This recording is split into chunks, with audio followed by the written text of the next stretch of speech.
Before closing their eyes for the last time, people fall into a dark space and return to the past, beginning a series of flashbacks. I lost my father when I was young, when my brave little sister and I were both nearing adulthood. My mother said to me, "Son, you should become a shaman. You have what it takes to be a shaman. The spirits have always protected you." What was a shaman anyway? They were mediums, shamans, capable of communicating with spirits. Back then, a naive child in school uniform had to listen to these confusing prophecies from his mother. "If you don't walk that path, a cruel wrath will befall you one day," she warned. The balance of life gradually tilted. Just like that, my mother continued to impose her beliefs on me. She gave me poems, paintings, even strange formations. The memories of those suffocating days suddenly returned as I lay dying.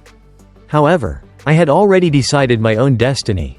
As a form of rebellion, I focused on my studies more than ever before. The stream of recollection sank once again into those dark days.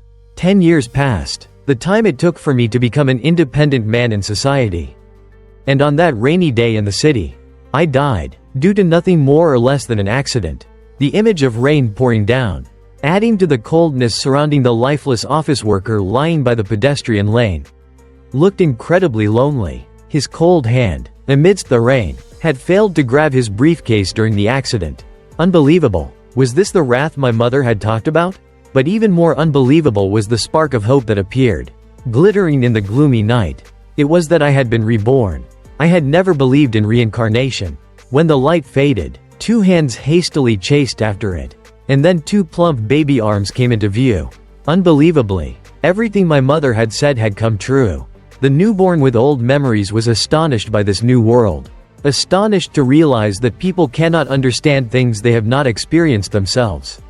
Unfortunately, I only realized that when I died. So, what should I do now? A long time passed, and the small hand from that time grew up. The hand slammed a book down on the desk. The person who had been reborn as a child was now a professor standing in the middle of a vast lecture hall, shouting, "Class begins. Today I will continue with our lesson on how to activate magic circles." It turned out that this world was not an ordinary physical world. I was hiding under the guise of a professor at a magic academy. But how did things turn out like this? It began on a snowy morning, with the enormous clock tower standing tall in the city center. The nearby factory sent 2 plumes of black smoke curling up into the gray sky. All of this created a hazy picture amidst the winter cold. Also on that morning, the train station was bustling with people coming and going. A long line queued for ticket checks. And each time someone finished, the ticket checker would cheerfully wish them a wonderful trip. When it was the turn of the male passenger behind that guy, the ticket checker extended a friendly hand, saying, "Hello, may I see your ticket?" The polite male passenger displayed a blue train ticket. After the ticket checker took it, they smiled and said, "Thank you, and have a pleasant journey." To the next passenger, they also offered a warm greeting. While the male passenger from before had already boarded the train, the male passenger walked down the aisle of the carriage, looking for compartment 403. If we count the compartments, that should be the 3rd room of the 4th carriage. He walked until he saw the sign 403. This had to be it. The passenger opened the compartment door, to find a middle-aged man with white hair and beard sitting there reading a newspaper. The man looked up and said, "Oh," then added, "Pleased to meet you." The male passenger, wearing a tall hat and a long brown coat with gold trim, politely nodded in reply. The train whistle suddenly blew loudly, and thick black smoke shot up high. The train wheels turned heavily with like a choo-choo train. Looking down, one could see the smoking engine speeding along the iron tracks. The train went around the base of snow-capped mountains. The snowflakes gently fell, settling on the branches of trees.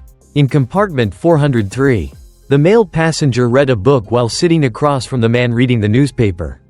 The winter scenery flashed quickly by the windows, but neither paid attention. The male passenger suddenly looked up.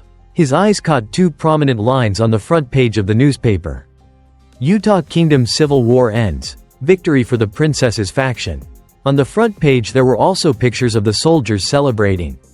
Eventually he spoke, breaking the silence. The newspaper was lowered slightly, and he said, "The Civil War in Utah has come to an end." The middle-aged man looked up coldly. assessing him, his sharpness and wariness not hidden. His expression then immediately changed, and he smiled calmly, replying, "So it has. I always wondered when it would end." The male passenger continued calmly. "It feels like just yesterday that the prince's side was still desperately trying to reinforce their forces. It's fortunate that everything has come to an end." The atmosphere became a bit more lively. He introduced himself. "I apologize for the rudeness. My name is Ludger Chelizy." The man also introduced himself. "Gerard, no last name." Based on the male passenger's way of speaking and demeanor, he deduced, "You must be a noble." The male passenger agreed, "Yes, but of a family that's past its prime. So you don't need to worry." Gerard nodded. I see." The winter weather outside was bright and then dark, casting shadows over the two people's seats.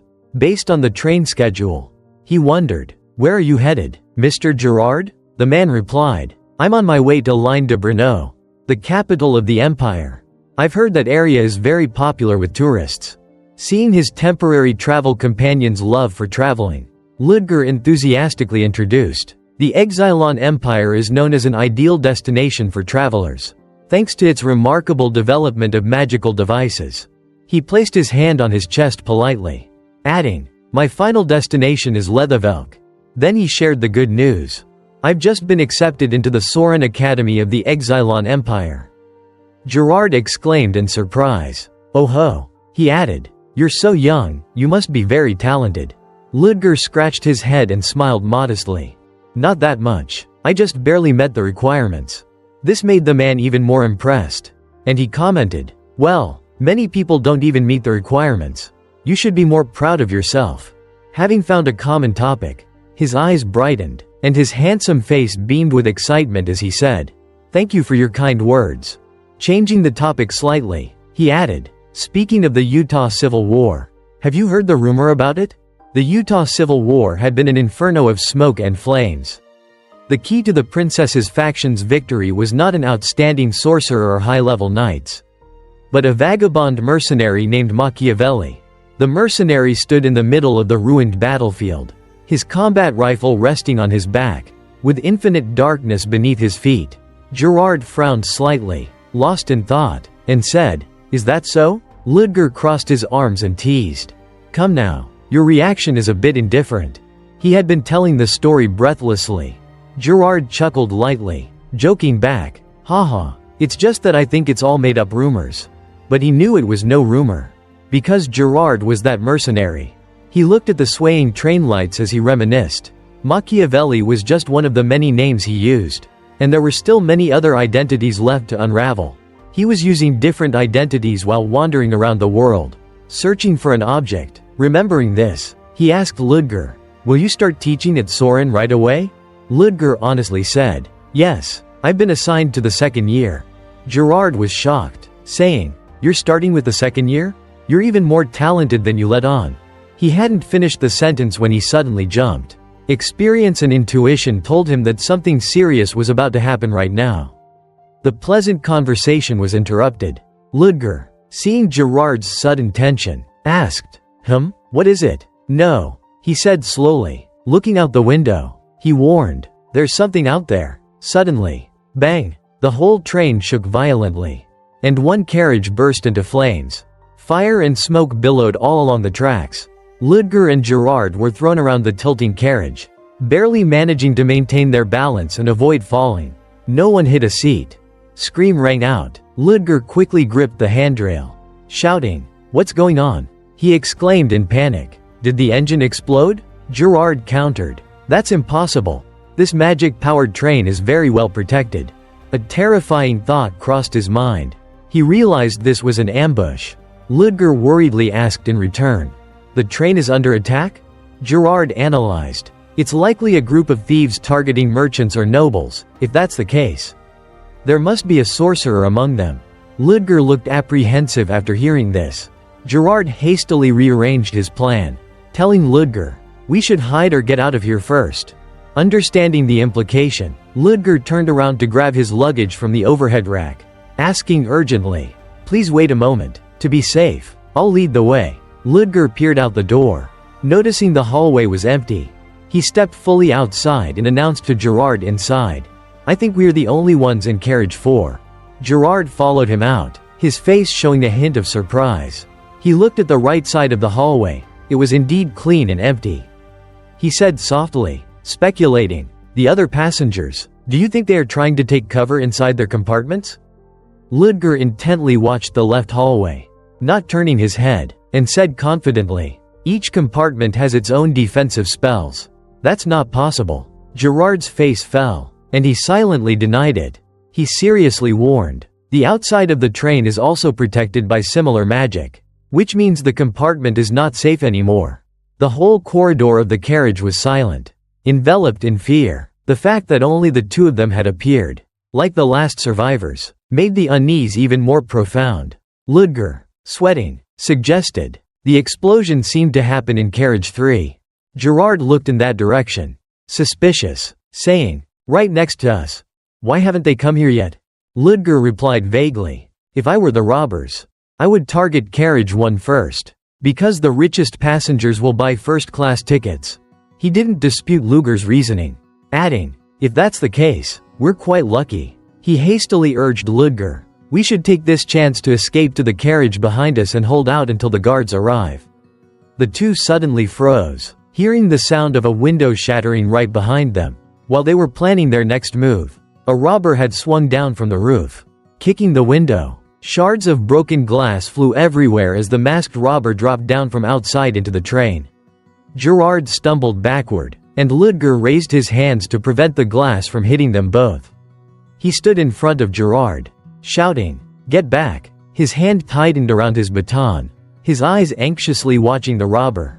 The robber, enraged, glared at Ludger and Gerard. Gerard, standing behind him, said cautiously, He doesn't look good." The robber abruptly pulled out a knife and lunged at Ludger. Ludger gritted his teeth and backed away. To avoid being overpowered, he swung his baton forcefully. A flash of blue electricity sizzled. The robber cried out, not having time to defend himself, and fell away painfully. His body landed heavily on the floor. Ludger, his baton held tightly, calmly stared at the robber lying there, motionless as a corpse. Seeing his horrified expression, Gerard asked, "You killed him?" He explained, "No, I just temporarily paralyzed him." He stepped towards the robber, and Gerard warned, "Ludger, it's dangerous." Ludger shook his head, saying, "It's okay, I just want to interrogate him for a bit." He stomped his foot on the robber's chest. His baton pointed directly at the man's nose. "Speak," he ordered, adding, "What is your goal in attacking this train?" The robber wasn't scared, rather. A hoarse laugh rattled in his throat. Ludger was angry, saying, "I didn't tell you to laugh," and emphasized, "Answer me." The robber's eyes were bloodshot, and he screamed, "You filthy bastards, like you deserve to die." Then he pulled open his shirt to reveal a cluster of explosive devices strapped around his body. The timer on the bombs read exactly 1 second. Ludger's face turned pale, his pupils shrank to the smallest possible size. Gerard yelled, "Ludger, get away from there!" But Ludger stood completely still. No time left. Boom! The bomb blew apart carriage 4, with pillars of fire soaring up. The horrifying flames turned the sky red.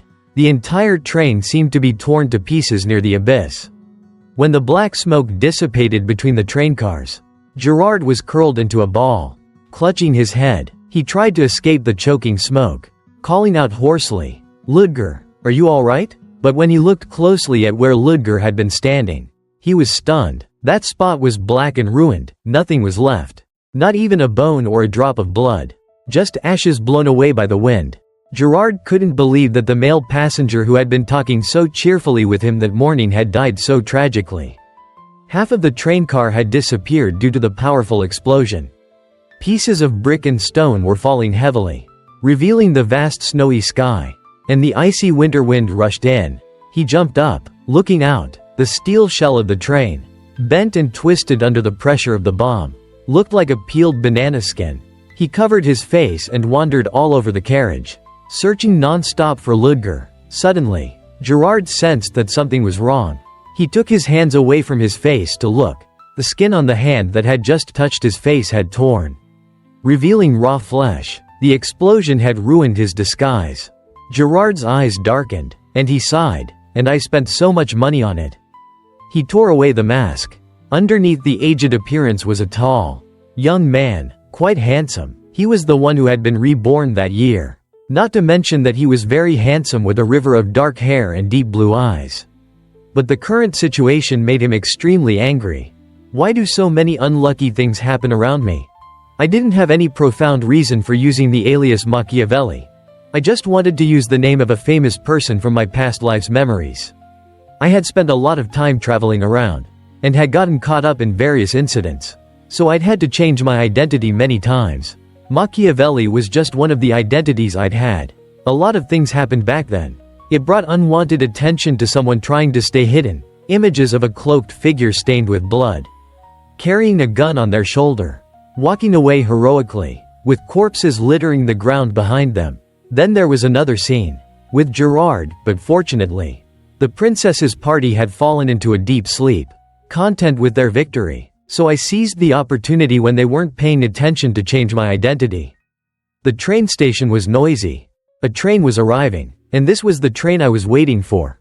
At that time, I was on a magical train heading to Line de Brno, and yet, suddenly, something had happened. Chelizy, now under a different identity, had become a younger man. He sighed. Honestly, he stepped out of the train, and the sight before him was of a blood-soaked ground. Why does an accident always happen wherever I am? Chelizy, hands in his pockets, stared at the large hole punched into the side of the train. May you rest in peace, Mr. Ludger. I never thought such an accident could happen. Especially on a day like this. Who knew that the guy would trigger a bomb with an electric shock? Normal thieves wouldn't do that. That's just great thinking, wanting to die first. Perhaps their real target wasn't money, but the train itself. Suddenly, a voice called out from behind Chelizy. Are you alright, passenger? He turned to look. The person was surprised by what he was seeing. Stuttering, what the heck is going on here? Chelizy explained. An armed robber attacked us. It seems they're targeting carriage 1. We should head below. The man looked around worriedly, saying, I was planning on evacuating the other passengers. You should hurry, passenger. Not waiting for him to finish, he lunged and grabbed the man's throat, pushing him to the ground, causing him to cry out in pain. The man asked, terrified, passenger, what are you doing all of a sudden? It was as if he could see through the man's ruse. You think such clumsy acting would work on me? He said, still holding him down. Those thieves seemed to have been waiting for a long time. A high-speed train in the mountains. And then, the magical defenses on the train were broken. His eyes bore into the man. Doing something like this is difficult and time-consuming. Unless there was someone on the train who did it. He added. His grip on the man's throat tightened, and the man's face showed anxiety. The man narrowed his eyes, and a small knife slid out of his sleeve. But he was a bit slow. Chelizy already noticed, instantly grabbing the man's hand with the knife. And without anyone noticing, Chelizy pulled a knife from somewhere, holding it to the man's throat. Stop, he demanded. You're fast with your hands. Who are you people? What do you want? Chelizy pulled the man up, still holding him in a chokehold, ordering, so quiet, huh? Fine, let's move. As they were walking, he heard a sound from inside. Chelizy panicked, saying suspiciously, wait, that sound, don't tell me. He immediately pushed the man forward as a shield. Less than a second later, countless bullets tore through the man's body. Bullets flew like wind. He covered his head, thinking, they didn't even give him time to send a signal? Did he tell them beforehand? A foot kicked the door open. The fake guard was dead, lying in a pool of blood, while Chelizy, sitting behind him, was still safe. The people holding guns, all masked, stepped in and were surprised to see someone still alive. What? There's still someone alive? We sprayed a lot of bullets. How is he still alive? He stood up calmly, looking down at them. Who are you to spout words like life and death? He asked disdainfully. Hearing that, they were riled up and immediately raised their guns, saying, die. Chelizy glanced at them and their guns wouldn't pull their trigger. They were confused, exclaiming, what's going on? The guns aren't firing. One of them realized the problem, yelling in terror, wait, that guy, look at his hands. It's a mage. He used magic to break our guns. Suddenly, Chelizy's eyes widened. A wave of power crashed down. and the light on his hands vanished. Chelizy was shocked. It was neutralized? Don't tell me. Another person stepped in, apparently the leader of the group. He was holding a staff that emitted the power that had just negated Chelizy's magic. Saying, I didn't know there was a mage on the train. Chelizy was trapped. There was no way out. The leader urged him, give up. If you give up, I'll give you a less painful death. Though he said that, he was still worried. He does seem quite strong. But, he must just be a level 4 mage like me. That's gotta be it. Otherwise, I would have heard some rumors about him. Chelizy remained calm, analyzing the situation. The train exploded 10 minutes ago. Huh? There's still a considerable amount of time before the train clears the Aret mountain range. The reinforcements will take a while to get here, so I can't rely on them. If that's the case, he quickly jumped through the hole left by the bomb in the train car. Surprising the group, the leader immediately ordered his subordinates. He jumped out. Hansen, check it out. Quick. Yes, he replied quickly. Running towards the hole. I don't see him anywhere. He said, it seems he really jumped. Is he scared? Suddenly, a flash of light hit him, followed by the spray of blood. The leader seemed to realize something. Up there, he's on the roof. His comrades looked confused, asking, how can he fly using magic? To stay right behind a magical train, is that even possible? He yelled irritably, shut up and go after him. Go, now. They realized that the enemy was a mage. Bringing too many non-mages will only be a hindrance. One of them said. The leader agreed, saying, leave a few people here. The rest of you, surround carriage 1. They rushed out, shooting. Chelizy was quickly moving on the roof of the train to avoid the bullets. Inside the train car, they ran to the back of the train to catch him. He's running to the back car. Catch him, quick. A hand was placed on the door, followed by a loud explosion. They were terrified. One of them said in a trembling voice, a trap? Was that a trap? It's impossible. How could he in so short time? The leader was horrified. What is this? Compared to the mages I've encountered in the past. He's so different, terribly so. His movements are practical and incredibly effective. He's more like a hunter than a mage. Or maybe even a mercenary. They suddenly heard something. The leader's eyes widened in surprise as he realized what Chelizy was doing. He raced toward that side, cursing, damn it. He split the car and escaped. While running, he thought, I should have realized it sooner. He didn't need to fight us. The back car separated from the front one, the gap between them growing larger and larger.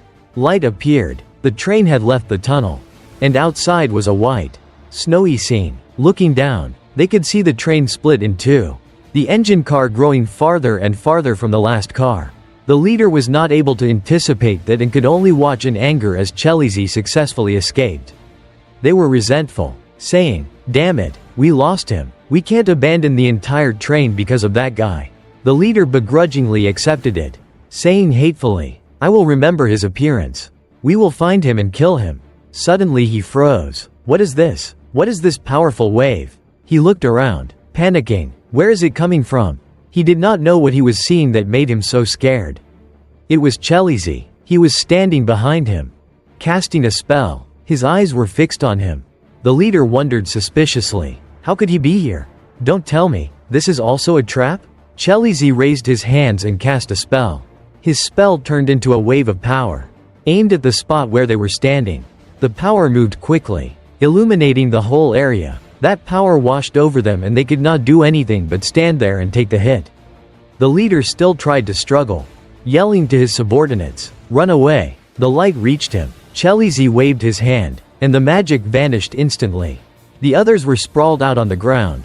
He asked indifferently, is that all? As the smoke cleared, only the leader was left, barely clinging to life. He was a bit surprised, saying, so, you survived? The leader questioned him shamelessly. You, why did you kill us? He stood still, listening to him. Don't you feel even a bit sorry for us? The comrades who contributed their strength to the world. The people that you killed?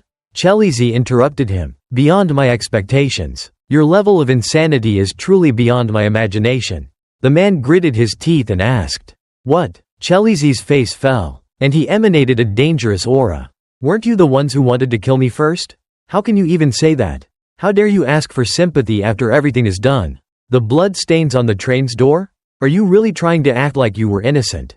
Standing in front of the people you killed? And I was the one you wanted to find and kill. And now you are blaming me? Chelizy put up a hand, explaining his original plan. Of course, originally, I had planned to escape. But you saw my true face. And I knew that if I ran away, you would definitely chase after me. Getting rid of you now will save me a lot of trouble. He was shocked that he was being so straightforward and full of hate, said, "You're a monster." Before he could finish his sentence, a wave of power split him in two. Chelizy was surprised at the sight before him. A pair of ironclad boots stepped in. It was a beautiful, heroic girl. The first thing she asked was, "Are you all right?" She was standing in front of him, next to the corpse, and reassured him, "You must have been very worried. But please rest assured now," she quickly said, "because I, a knight of the Iron Order, have arrived." In another carriage, the terrorists panicked when they saw someone coming. They fired their guns incessantly, cursing, "Damn it, they're here so fast. I can't believe they're using flight magic in these conditions."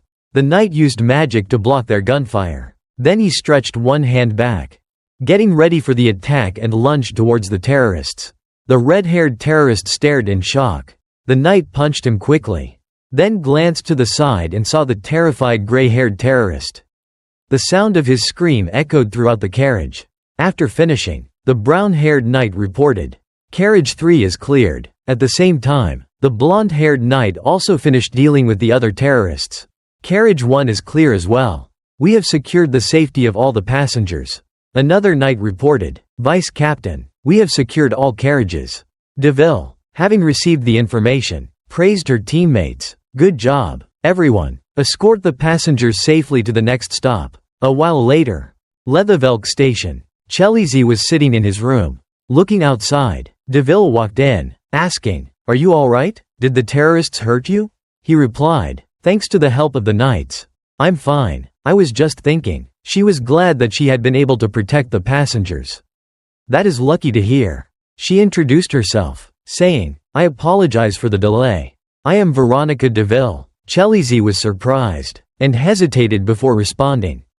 Suddenly, a voice interrupted. "Sorry for interrupting." An inspector approached. Deville turned around and asked politely, "What is it?" The inspector continued, "You are the commander of the Knight Regiment, correct?" "Yes, I am Vice Captain Veronica Deville." He seriously presented his police badge. "I am Inspector Remlis from the Leathervelk City Police Department. I received information about a train attack in the Aret Mountains." "Yes, we have eliminated all of the terrorists," she replied, knowing what he was there for. Remlis hesitated after hearing that, then said, "We are very grateful for the actions of the Knight Regiment.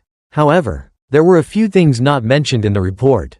Chelizy, sitting inside, became worried when he overheard their conversation. He heard her ask, "A few things not mentioned? What is it?" The inspector scratched his chin and analyzed. The train was taken over very quickly. Even if they had a wizard among them, it was too easy for them to infiltrate a magic-powered train. She was shocked to hear this information. Another inspector added, "We suspect that someone on this train may have assisted the attack." Deville rested her hand on her chin, saying, "What you're saying makes a lot of sense. Of course, this is all just speculation. We will send people right away to investigate the identities of the suspects." Remlis would tell her later once the investigation was over. She could only reply, "I understand." Deville turned to Chelizy, saying, "You heard that, right? As long as you are honest, there won't be any issues." Chelizy worriedly broke into a sweat. This is bad. He thought about his other identity. Gerard's identity is flawless. The ticket was bought with a normal transaction. And I boarded the train legally. He kept thinking, the problem is with my face. No matter how you look at it, this isn't the face of a man over 40 years old. Thinking about the punishment he could receive, he thought of a bloody rope and a ground also covered with blood. I'm definitely going to be hanged. Or worse, tortured. Outside, inspectors were everywhere in the train cars. Escaping was impossible. He saw an image of Delive in his mind. Her personality being the typical type that was ruthless against criminals. She might smile and be nice to him now. But the moment he was exposed as a suspect, Chelizy thought, he would probably be cut in half like the terrorist. Seeing him sitting there silently, a voice spoke, "Are you all right?" Inspector Remlis, holding some papers, stepped inside. He asked, "Sorry, It took me a while to get the passenger list. I just need to check your identity. No need to worry. He seriously asked. If you still have your ticket, would you mind if I take a look? Another inspector arrived. There doesn't seem to be any problem with carriage 403. Remlis looked over. Carriage 403. Huh? Let's see. A young man about 20 years old named Ludger Chelizy and a man around 40 years old named Gerard. As if he had discovered something strange. He paused, looking back, then asked, "Where is the other one?" "On the outside." Chelizy calmly fabricated a story. He was unfortunately caught in an explosion during the train attack. It happened just as the train passed through the Aret range. So he unfortunately fell into the ravine. Remlis narrowed his eyes, looking at him suspiciously. He clenched his jaw nervously. Suddenly, a voice spoke out. "Wait a minute. This man can't be a suspect." The speaker was Delive. Remlis turned to her with questioning eyes, saying, "What?" She confidently explained. "He fought with the terrorists before the night regiment arrived. Why would he do that if he were an accomplice?" He was doubtful when he heard about him fighting with them. He asked, "He fought them?" Remlis stopped suspecting him and looked at the papers and thought, "I see. That's what happened. My apologies." He called out, "Mr. Ludger? Huh?" Chelizy sat there with his arms crossed. Remlis was surprised, saying, "What is this? You were just accepted into Saurin Academy?" Delive, standing next to him, was surprised as she also peeked over. "What? Saurin?" They looked at him with admiration. It was as if a light shone around him. He smiled, biting his lip, and picked up his suitcase, saying, "Yes, that's right. As you both just said, I am a newly accepted professor." And that's how he got the name Ludger Chelizy. At the train station's entrance, Remlis felt guilty for doubting him. "I apologize again for the inconvenience, Mr. Ludger," he replied modestly. "No, I was able to get here safely thanks to both of you." He asked curiously, "Why don't I escort you to Saurin Academy?" He politely declined. "No, it's not necessary." Remlis, not giving up, continued to persuade him, saying, "You are someone who will teach the next generation of the Empire. How can I just let you go alone like that?" Chelizy thought resentfully. "No, being escorted by you people would make me feel even more uncomfortable." He still skillfully refused Remlis's offer. "I need to go somewhere to take care of personal matters. You don't need to inconvenience yourselves for me." Seeing how determined he was, he finally compromised. "If that's what you want." Chelizy turned to leave, saying, "I'll be going ahead then." He did not forget to say goodbye to his lifesaver, Ms. Veronica, though it was brief. "It was a pleasure meeting you," Delive generously replied. "Likewise, Mr. Ludger. I hope we can meet again." His figure slowly faded away, blending into the crowd. Chelizy's pace quickened, standing in the middle of the crowd. He was happy that he had escaped those troublesome people. I did it. He felt a bit guilty towards the owner of the body, thinking, "I'm sorry, Ludger, but you saved me." He was lucky that the photo development technology of this world was not advanced. The real Ludger and himself would be hard to distinguish from a photo. He thought worriedly, "I should be fine after I successfully escape this mess. I need to hide while finding a new identity." Suddenly, someone called out to him from behind, "Mr. Ludger Chelizy." He turned his head to look where the voice came from. The person said, "So it was you. I saw you talking to the knight." He bowed down and introduced himself. "I am an employee of Saurin Academy. My name is Wilford. I came to pick you up after hearing about the terrorist attack." Wilford happily said, "It's a good thing that you're okay. Please come this way. I'll take you to Saurin." Chelizy couldn't believe it. He had just escaped one mess and now another had arrived. He didn't have a choice. He could only play it by ear. He decided to get into the carriage with Wilford, and then the carriage slowly merged with the other vehicles. Wilford sat in the front, driving the iron carriage, and the vehicle slowly moved forward. Chelizy sat in the carriage, his hands clasped together, with his chin on them as he considered his next step. "This is bad. I didn't think that they would specially send someone to pick me up. And that person, he's not a normal employee." He looked at Wilford's back, evaluating him, ignoring his strong physique. "I couldn't sense his presence when he approached me.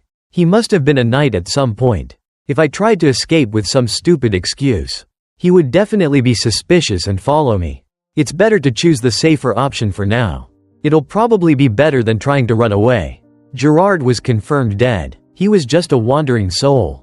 So, no matter where he was taken, no one would notice him. He was still lost in his thoughts. Chelizy looked out the carriage window, resolving, being honest will be better for me if I have a stable identity. I should play the role of Ludger Chelizy while I wait for an opportunity.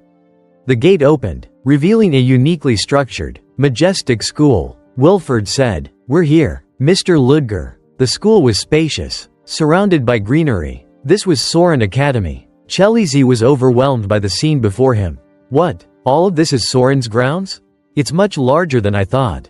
Wilford said, "I'll take you to the office. You can leave your luggage with me." As they got closer, the majesty and extravagance of the school became even more apparent. Wilford did not come in with him, he just stood outside and waited. Chelizy stood up straight and nervously said, "I am Ludger Chelizy. I am here in response to your summons." In the large room, across the way at a distance was a desk, and a girl was sitting behind it.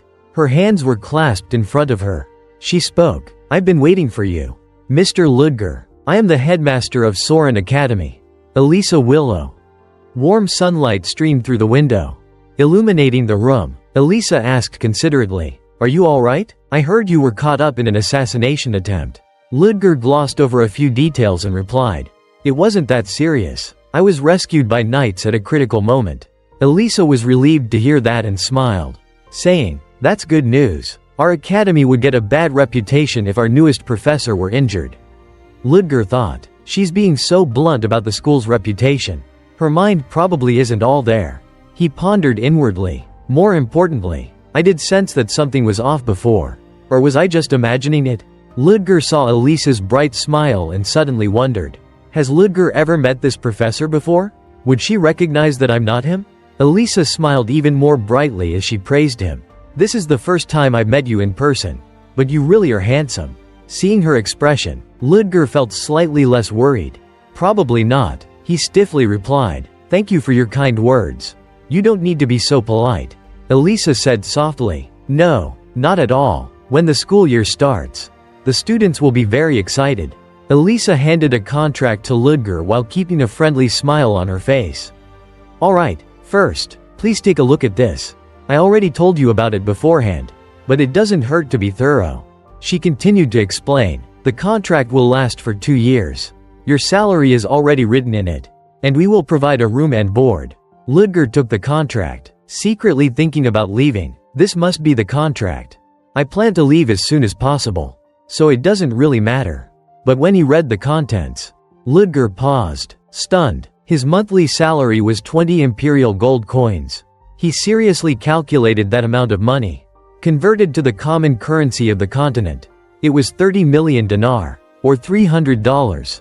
Elisa waited for him to finish reading and asked proactively, "So, are the terms all right?" Ludger pretended to be calm and replied casually, "Not bad." In his mind, he was cheering. "Not bad? No, I hit the jackpot." Ludger shook himself out of his reverie and analyzed the situation.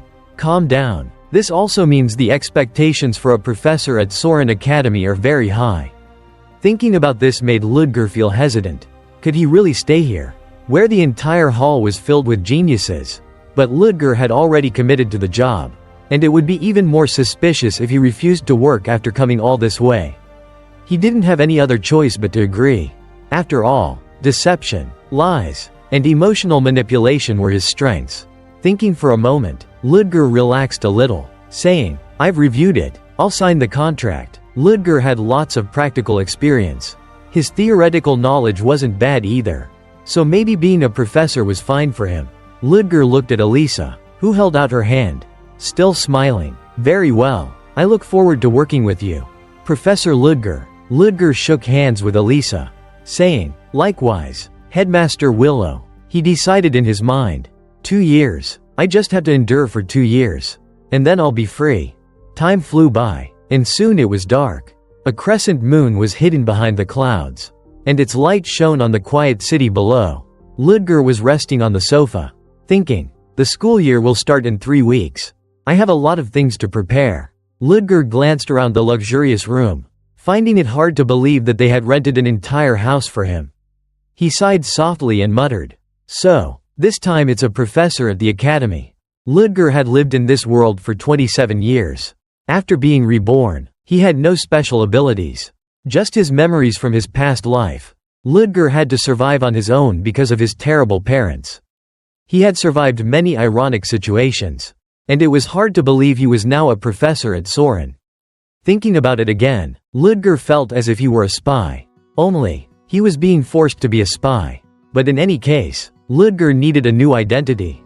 And the name, Ludger, was perfect for him to impersonate. The real Ludger was a fallen noble in the small kingdom of Chaoden. He was an only child. And his parents had passed away. Ludger read through the real Ludger's letters for a while. The letters were all formal. So it seemed he wasn't close to anyone. He concluded, that means no one will recognize me. This identity is perfect. The remaining things were the teaching materials and information about Saurin. After looking through all of the information about the real Ludger, Ludger stood up, saying, alright, time to scout the area.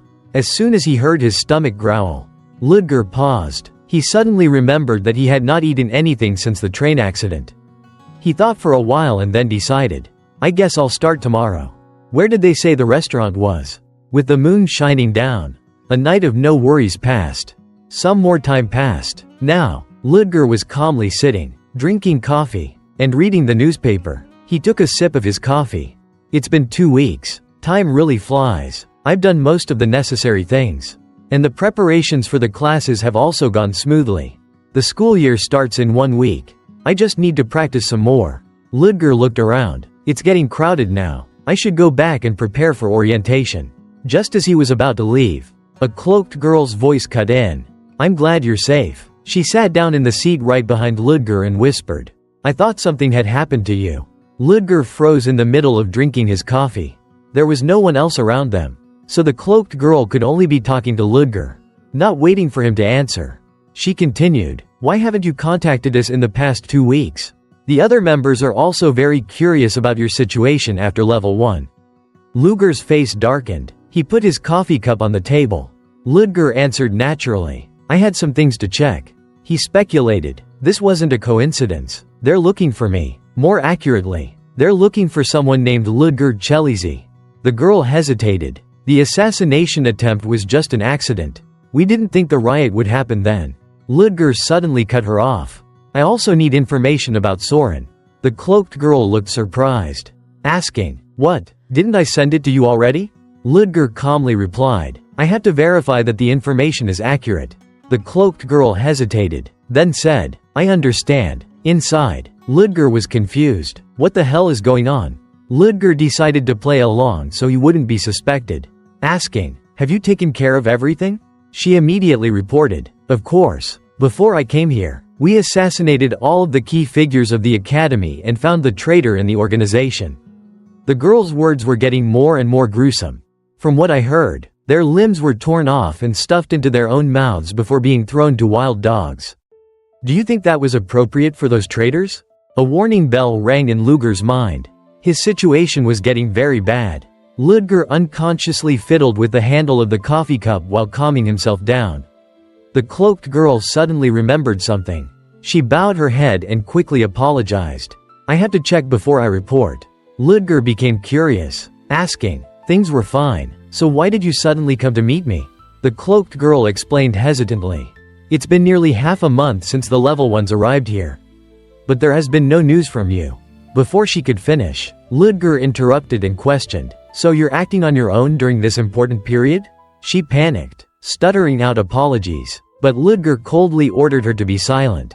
He slammed his teacup down on the table, showing his impatience, saying, your suspicious attire is already bothering me. Ludger questioned, do you want to be even more suspicious? He watched her expression, and speculated, they're agitated about my actions. That has to be it. Seeing the girl's hand tremble, Ludger concluded that this girl was afraid of the person named Ludger. Ludger feigned discomfort and rubbed his forehead, then asked, alright, time for the checkup. How many people have gathered so far? The girl immediately reported, 31 level 2s and 7 level 3s have successfully infiltrated.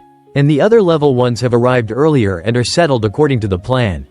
When Ludger got the information he needed, he stood up, intending to leave. Alright, that's enough. I'm done checking. Get up, the girl said, Yes, and continued, I understand. At the next meeting, you just need to go to the pre-arranged location.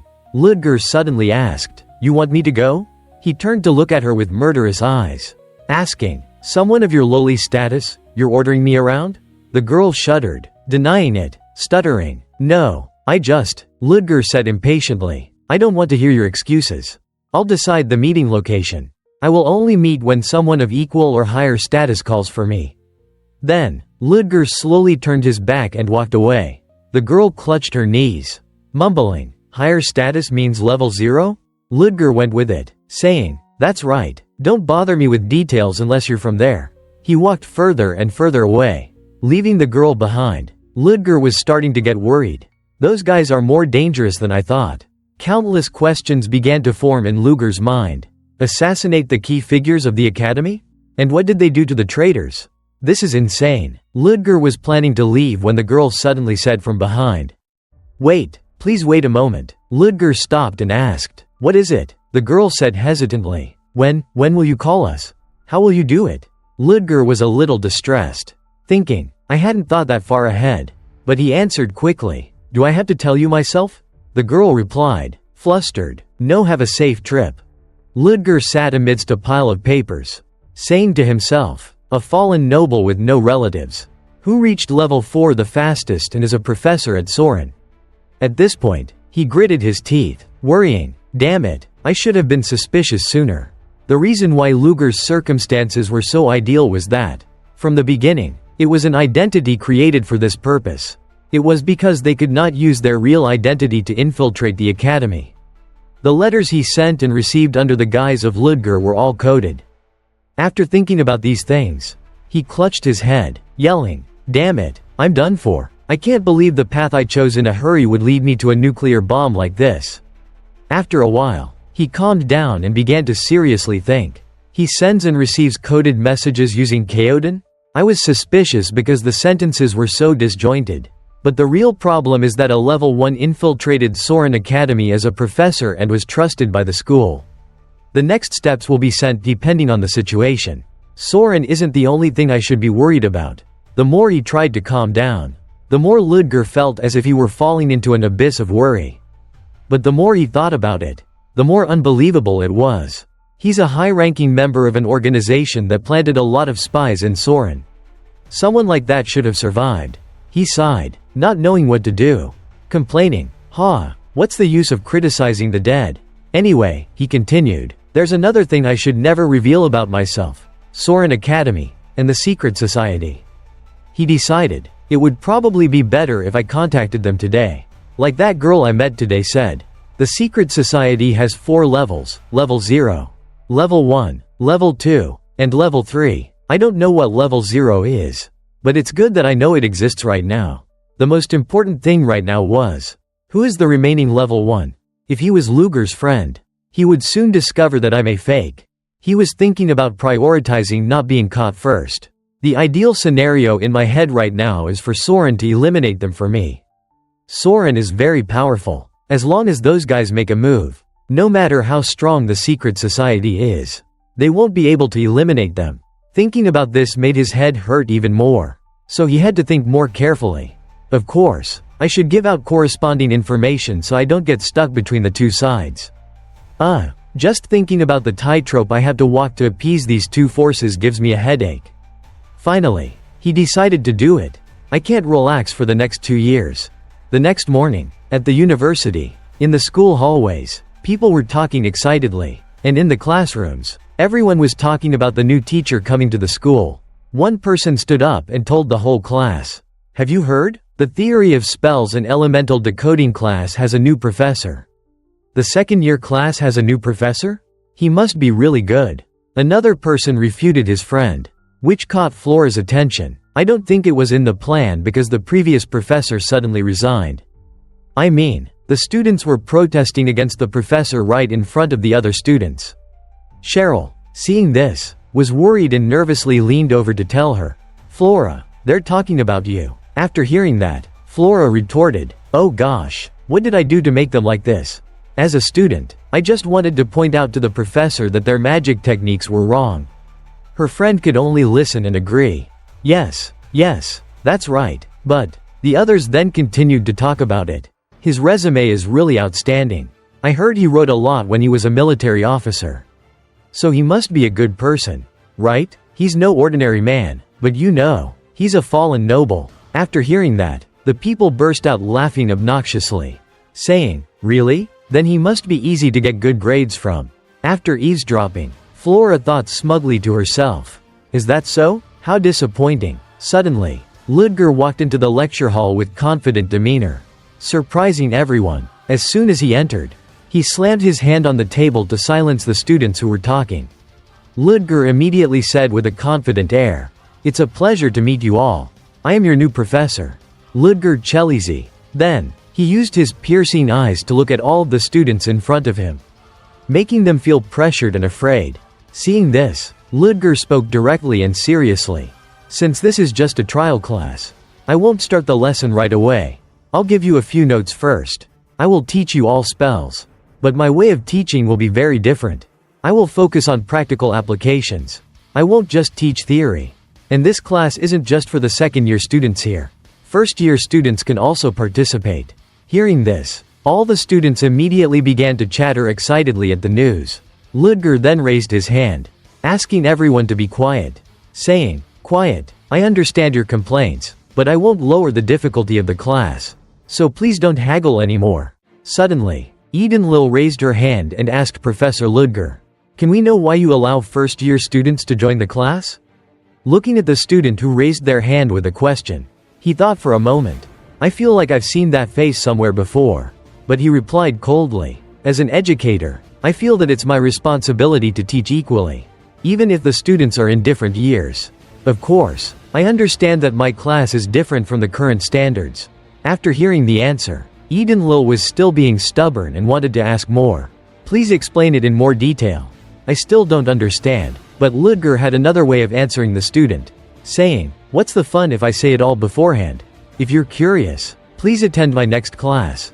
However, I must warn you that if you think it will be easy to get good grades in my class just because I'm a new professor, I will make you regret it." As an educator, the more Ludger thought about it, the happier he became. "So please, don't come to my class. Of course, I've prepared all the classes. But the fewer students I teach, the better. If the second-year students have to take the same class as the first-year students, they'll feel self-conscious, won't they? Also, who would want to take my class when I've already said it's hard?" He continues, "That's all. Are there any questions?" After hearing this, all the students wanted to ask questions, but they were still hesitant. Is it because he was from the military? His aura is impressive. People say he's the youngest person to reach level 4, right? Ludger could tell from the students' expressions what they were thinking. They were curious about many things, but they couldn't ask questions. Flora, finding him a bit interesting, Ludger waited for a while, and then finally said, "If there are no questions, then the trial class will end here." After ending the class, Ludger finally felt a bit more relaxed because there wasn't any pressure weighing on his shoulders. And thought, who knew that no one would ask any questions? I thought there would be some questions about myself. Well, it's good for me. But all the answers that I spent time preparing are useless now. Thinking about this, he suddenly paused and thought, "Wait a minute, don't tell me they're deliberately ignoring me."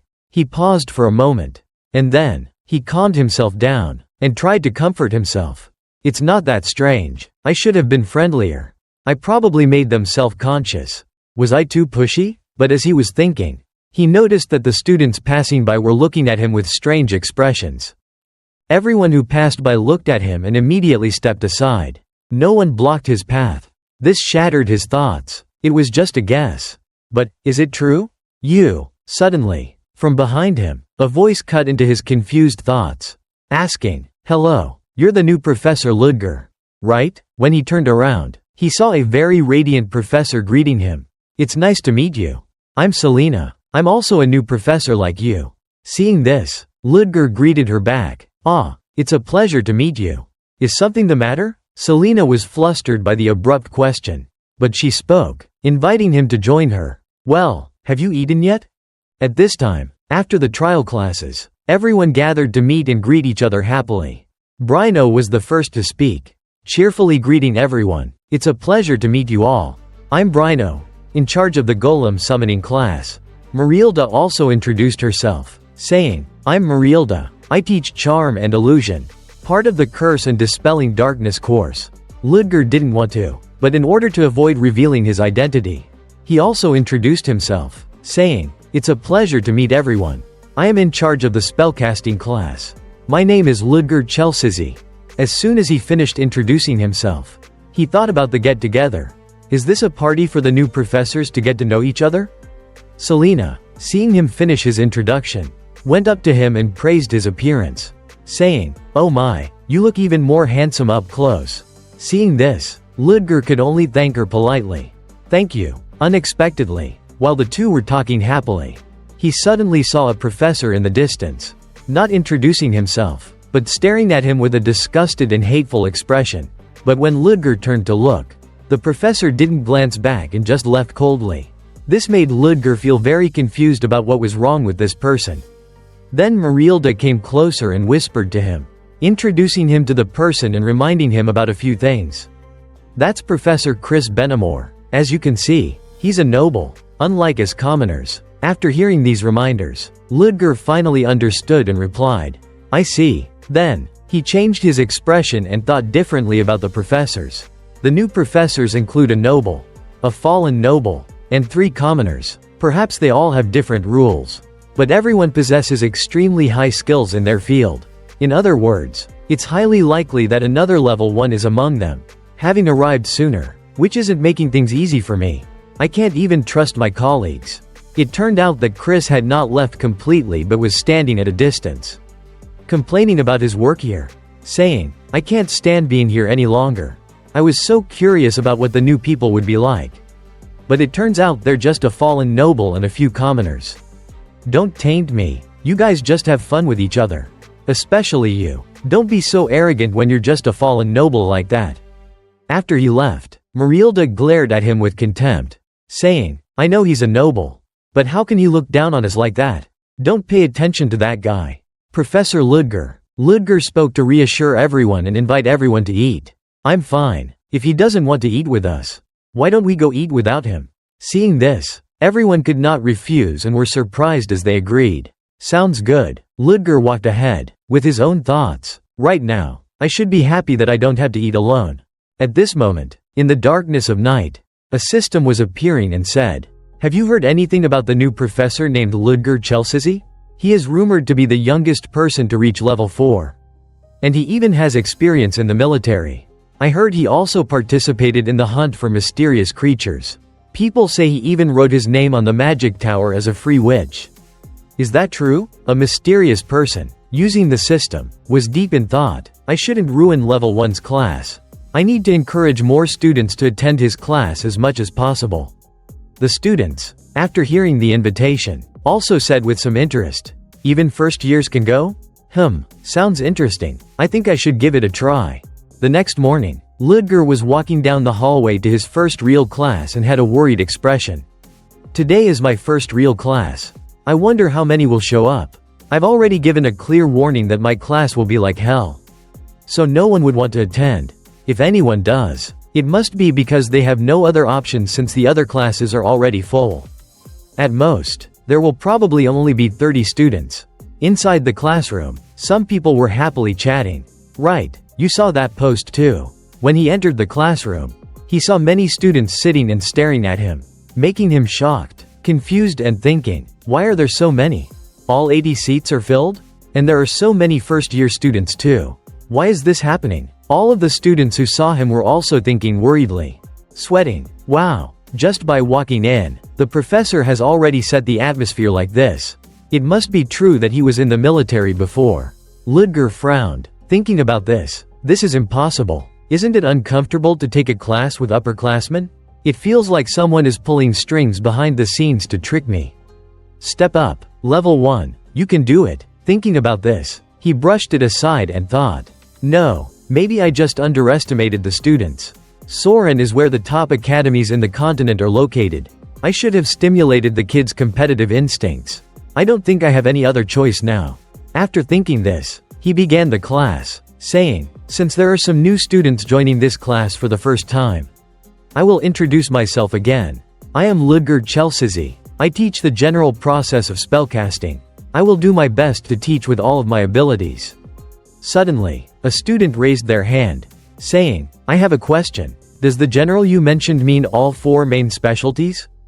Unexpectedly, Ludger glared at the student and then said coldly, questions are only allowed when I permit them.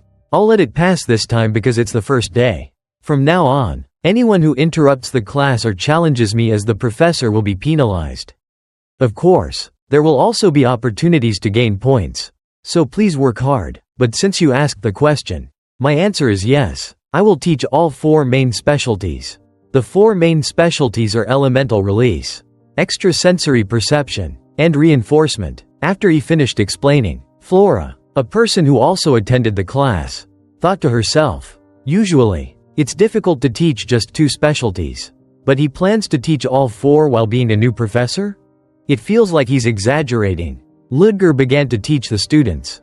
Since today is the first class, I will show you this to evoke your interest. This is a level 3 fire elemental spell. A fluctuating flame. It uses release as a basis for burning, oxidizing, condensing, expanding, diffusing, and accelerating. Therefore, these 7 components will be unified to create the technique that I will show you, which is a way to cast a spell 3 times faster. The students, seeing that the professor was planning on doing something dangerous, were a bit worried, thinking, is he shortening the casting time? Is that even possible? He's probably lying. After hearing this, Cheryl looked worriedly at Flora, asking, Flora, do you think he's telling the truth? But Flora refuted Cheryl's worried thoughts. I'm not sure. I don't think it's possible unless the basic structure of the spell has changed. There are methods, like using leather to store spells in writing or reflecting memories. But each has its own limitations.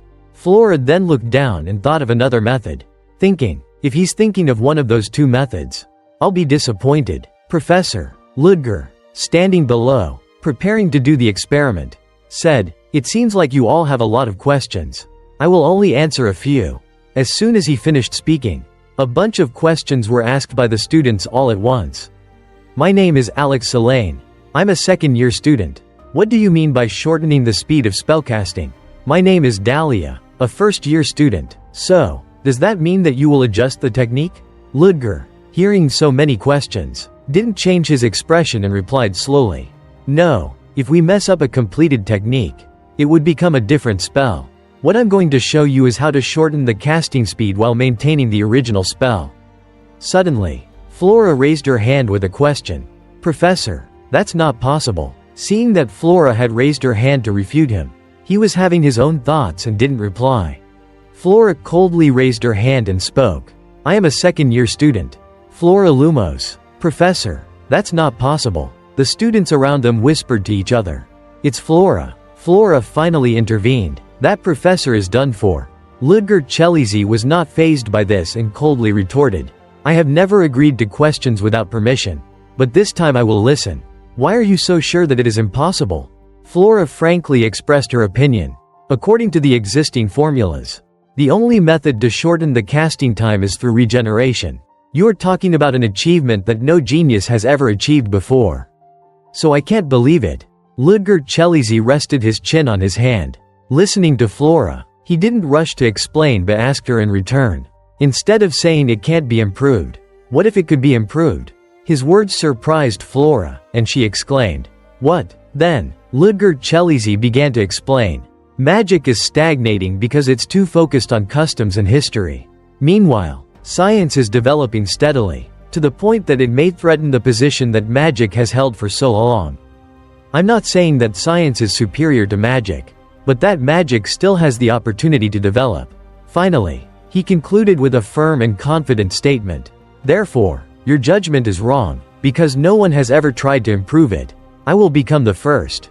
Flora couldn't believe her ears and asked doubtfully, do you really mean that?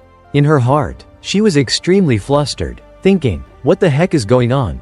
He's so arrogant that he has no shame. Ludger Chelsea knew that Flora wasn't convinced, so he conjured a lightning fire while saying, it would be difficult to understand just by explaining it, so I will show you. He asked, you said your name is Flora? Do you know the average casting time for a lightning fire? Flora replied calmly, using her experience and knowledge. It depends on the person casting the spell. If it's a third-tier witch, it's 10 seconds. Those in higher tiers will shorten it to 5 seconds. Ludgard Chelizy responded, "That's right, but I'm not relying on the method of increasing tiers. I'm asking about other methods that are suitable for the abilities of each student in the class." Flora tossed her hair and said confidently, "Then the fastest case will be 5 seconds. Although I can cast it a bit faster." Ludgard Chelizy knew that Flora wouldn't believe him if she didn't have a comparison. So he asked, "You're indeed very confident. So, can you come to the podium and perform it directly?" Flora stood up and confidently accepted, saying, "Okay." Flora then cast a lightning fire spell. Everyone in the class praised her, saying, "That's really fast. She really does deserve the name Lumos." Ludgard Chelizy looked at his watch and praised her a bit, saying, 4.78 seconds total chanting time. An almost impossible achievement for a second year. And the process is also perfect. Flora, hearing this, arrogantly replied, "This is nothing." But Ludgard Chelizy's next words quickly made Flora feel as if she had been splashed with cold water. He said, "But it's still too slow," causing Flora to ask in surprise, "What?" Ludgard Chelizy explained to her, "The fastest record for a third-tier witch is 4.41 seconds. So it's still too slow." Flora quickly replied, "If I practice it more, I can cast it faster." Ludgard Chelizy, with a cold expression, continued, "That record of 4.41 seconds is also too slow."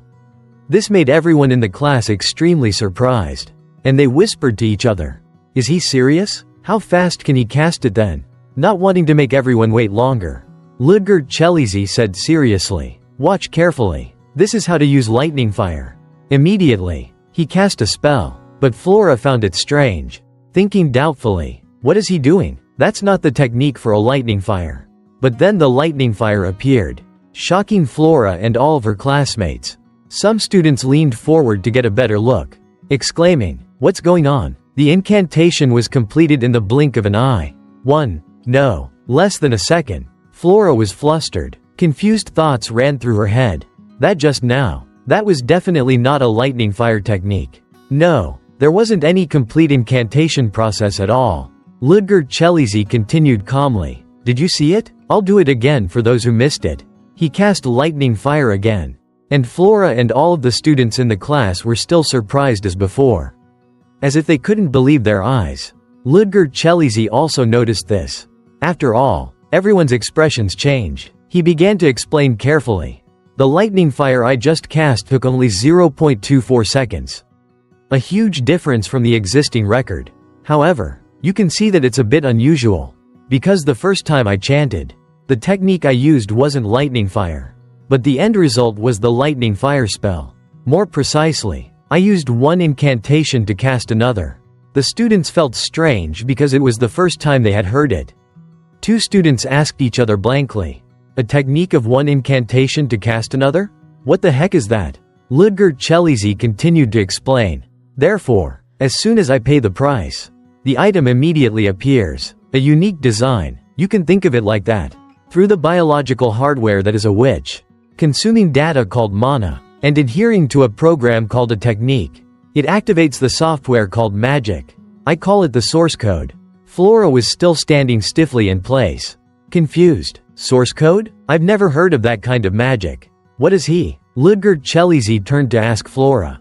"Has your question been answered now, Flora Lumos?" Although she was not willing, she quietly replied, "Yes. Now, you arbitrarily intervened in the lecture without my permission, because you could not overcome your own prejudices.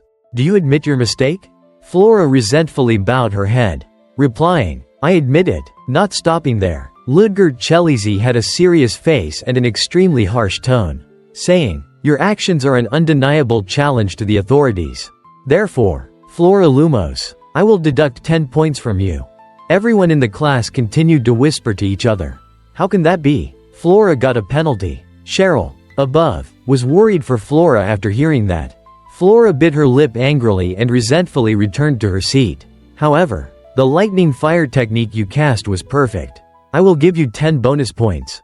I don't hate students who have talent. You're very commendable." Flora, she clenched her fists, forcing out the words, "Thank you, Professor." The girls in the class also breathed a sigh of relief, thinking, that means the 10-point penalty is as if it never happened. That was lucky. Cheryl worriedly asked when Flora returned to her seat.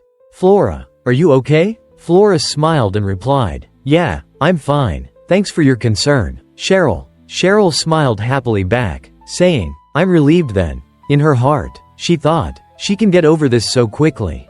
She really is Flora. But in reality, Flora was very resentful, not at all willing to accept it. Ludger Chelizy took off his coat and said seriously, "Now, let's officially begin the lesson. I will choose some students who can keep up with the lesson and teach them the source code. If you want to learn it, work hard." The whole class seemed to hold their breath from the pressure.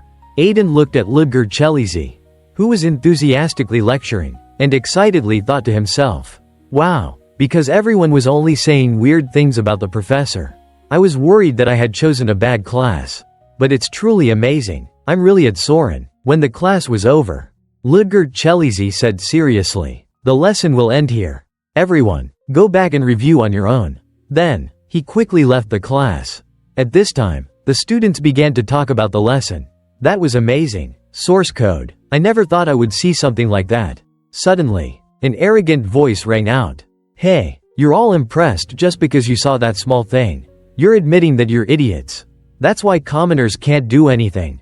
Aiden made eye contact with him, looked around, and then asked blankly, "Oh, are you talking to me?" Hearing this, the guy angrily scolded Aiden.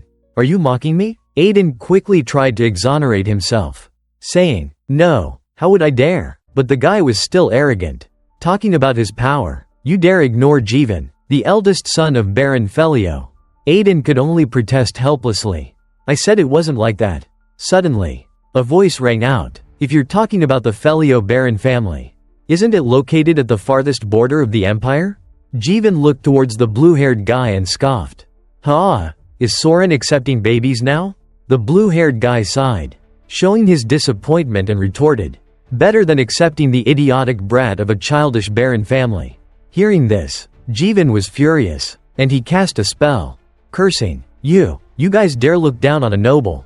I'll make you pay." The blue-haired guy wasn't scared at all, and he challenged Jeevan, saying, "Try it." Jeevan froze, and asked in surprise, "What?" The blue-haired guy approached Jeevan, and said coldly, "Try it. You'll see what happens if you attack us. Even if you are a noble. Getting away with it at Saurin isn't as easy as you think. Weren't you already being watched before you came? Also, when you yell, you should check your surroundings. Can't you see that there are other people here?" Jeevan angrily looked around, gnashing his teeth when he saw everyone laughing. Pointing at him, he said he would wait for them and then left. Aiden sighed in relief, turned to the blue-haired guy, and said, "Phew, thanks for helping me. I'm Aiden." The blue-haired guy politely replied, "I'm Leo. No need to thank me. I just feel uncomfortable when someone throws their weight around using the name of a noble." Aiden praised Leo, saying, "You're very kind." Leo said a little irritably, "Were you listening to what I just said?" As he was walking down, he said, "Whatever. I'm leaving." Hearing this, Aiden quickly said, "I'll go with you." Leo asked indifferently, "Do you know where I want to go?" Aiden immediately replied, "What you're holding is a book for alchemy, right? My next class is also alchemy." Hearing this, Leo just silently said, "Whatever." Suddenly, Leo turned back and said to Aiden, "Also, it would be better if you stopped making those signals." Aiden was collecting his books. Hearing Leo's words, he asked curiously, "What signals?" Leo plainly said, "Unrefined, mediocre signals that you haven't learned magic properly." Each word felt like it was stabbing into Aiden's head. Aiden smiled awkwardly, saying, "Oh, is that so? I don't know much about that. You should know what's going on around Saurin, especially from the second year onward. There are a lot of students with outstanding achievements. First of all, there's Flora Lumos, a second year." Aiden asked doubtfully, "The person who was on the podium during the class?" Leo nodded, saying, "Yes, I heard that her personality is terrible, so it's best to stay away. There's a rumor that the previous professor who cast spells quit because of her." Next is the royal family of the Exilon Empire. The third princess, Elendil von Exilon. Nothing good will come out of commoners like us interacting with a high-ranking noble. Aiden asked blankly, She also takes this class? I think I saw her in the middle of the class. Leo nodded again and continued. Exactly. And finally, the leader of the largest noble faction in the second year. Freuden Wolberg. As usual, Aiden continued to ask blankly. Wolberg? Do you mean one of the 3 Duke families? And then Leo replied. Yes. They see commoners like us as insects. So it's best not to get involved with them. Luckily, it seems like he doesn't come to this class. Speaking of which, that idiot from earlier also belongs to that noble faction. Aiden seemed to have realized the problem and said with a forced smile. So that means I've been marked by them. Well, there's nothing I can do. Anyone else? Leo, hearing Aiden talking so optimistically, was speechless, then sighed. I don't know if you're brave or just stupid. There are a few more people. I'll tell you on the way. Aiden happily exclaimed. Great, do you want to have a meal together? Hearing this, Leo asked with some resistance. Why should I do that? From a distance, a white-haired man was watching them, with an interesting smile. As for Ludger Chelizy, he was walking down the hallway, thinking, that was better than I expected. I wasn't expecting much. The basic time frame of this world is around the 19th century on Earth. Even when considering the power of magic, there is still a lot lacking compared to the remarkable development of 21st century science. That's why I combined science and magic when creating the source code. The truth is, I never thought the reaction would be so hot. The first time I saw what I made, that teacher just said it wasn't bad, so I didn't expect much. He was thinking, you can use magic quickly and accurately, but the final limit is level 3, and the creation process is extremely complicated. I can't continue to rely on the source code if I don't want to be discovered. I have to prepare more things. Looking up at the nameplate on the room, Ludger Chelizy asked himself, is this my office? He opened the door and saw the headmaster in the room, Saurin Elisa Willow. Seeing Ludger Chelizy, smiled and said, oh my, hello, Professor Ludger. So, is the interior quite nice? Saurin Elisa Willow sat down on the sofa and explained to Ludger Chelizy. Saurin provides each professor with their own space. You can do whatever you want here. Ludger Chelizy politely asked, is that so? But what brings you here? Saurin Elisa Willow asked Ludger Chelizy back. Am I in a place I shouldn't be? Ludger Chelizy skillfully replied, I'm just curious. And honestly, I'm a little pressured. Saurin Elisa Willow laughed, saying, because Professor Ludger is a priceless speaker of Saurin. Oh my god, you're too honest. She continued, as the headmaster. Of course I have to pay special attention to you. Saurin Elisa Willow looked at Ludger Chelizy. He closed his eyes and slightly bowed his head, feeling confused, thinking, what's going on? Every time our eyes meet, my body feels ticklish, but your reaction is a little cold. I was expecting a surprised expression. Sorry to say this, but I'm surprised enough. In his heart, he was constantly cursing. Seeing a ghost at midnight wouldn't be as surprising as this situation. I just opened the door. And why are you here? She honestly said. The truth is, the other newly appointed professors were all surprised as well. Professor Ludger was the last one. Hearing this, Ludger Chelizy was a little doubtful, thinking, you also appeared in the other professors' offices? And why am I the last one? He began to use all his brain power, thinking, unless she's keeping an eye on something, even if it's the secret society. A person who can become the headmaster can definitely grasp the small changes within Saurin. Could she suspect me? He was annoyed inwardly, thinking, no, but this is really unfair. I don't belong to the secret society. But it's the duty of the secret society. Saurin Elisa Willow suddenly spoke. I heard that you accept even new students into the class.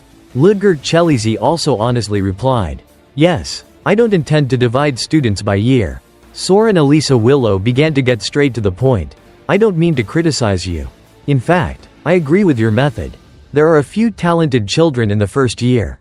And there is also a student using unconventional magic. Is that so? I was just looking at the students' attendance forms. Anyway, because the princess is also attending, please be careful to avoid any possible problems. You don't have to pay special attention to her, but it will be very difficult if complex things happen. Hearing this, Ludger Chelizy was surprised. Her Royal Highness the Princess? Saurin Elisa Willow smiled like a flower, and reminded him, I have high expectations for you, Professor Ludger. Then she stood up and said politely, In any case, I'm glad that you have completed your first lesson smoothly. The students' evaluations are not bad, so my concerns are lessened. Ludger Chelizy also politely invited her. You should have a cup of tea before you leave. Saurin Elisa Willow laughed and said, "Oh my, thank you," but she opened the door and gently refused. "I appreciate your kindness, but I still have a mountain of work to do. Please take care of me." As soon as Saurin Elisa Willow closed the door, Wilford, who was behind her, asked her, "How was it? Is Mr. Ludger trustworthy?" While walking down the hallway, Saurin Elisa Willow hesitated, replying, "To be honest, I'm not sure either. I'm observing the person with the most suspicion, but I still can't make a conclusion." Wilford laughed, saying, "Is that so? If the headmaster is personally investigating, I believe there will be progress soon." Saurin Elisa Willow smiled with amusement and mumbled, "That's right. Even after facing my Vascania enchantment twice, I was surprised that he wasn't affected by it at all. Vascania was the eye of the devil, and it was hard for someone to escape it once they were affected. If he were at level 4, he definitely wouldn't be able to avoid it. Not having any reaction after looking at Vascania twice means that he resisted them with just his willpower. He's an interesting one. The train bombing was because of a group of people hiding inside Saurin recently. I can't miss even the smallest thing. What if that attack was just a smokescreen? And that person named Ludger changed during the chaos?" Saurin Elisa Willow turned to ask Wilford, "What do you think about this, Mr. Wilford?" Wilford smiled and replied honestly, "I can't say for sure, but I think he's definitely not an ordinary person. Although that's just an old man's intuition." Saurin Elisa Willow replied with a smile, "You know that your ability to assess people is very trustworthy." Wilford didn't forget to add, "Of course, if we want to trust Professor Ludger, we will have to observe him for a while longer." As for Ludger Chelizy, after the headmaster left, he slid down onto the sofa, sighing tiredly. "Private meeting my ass. No matter how you look at it. She came to interrogate me. But anyway, I haven't done anything to be exposed yet. Let's just keep doing what I'm doing."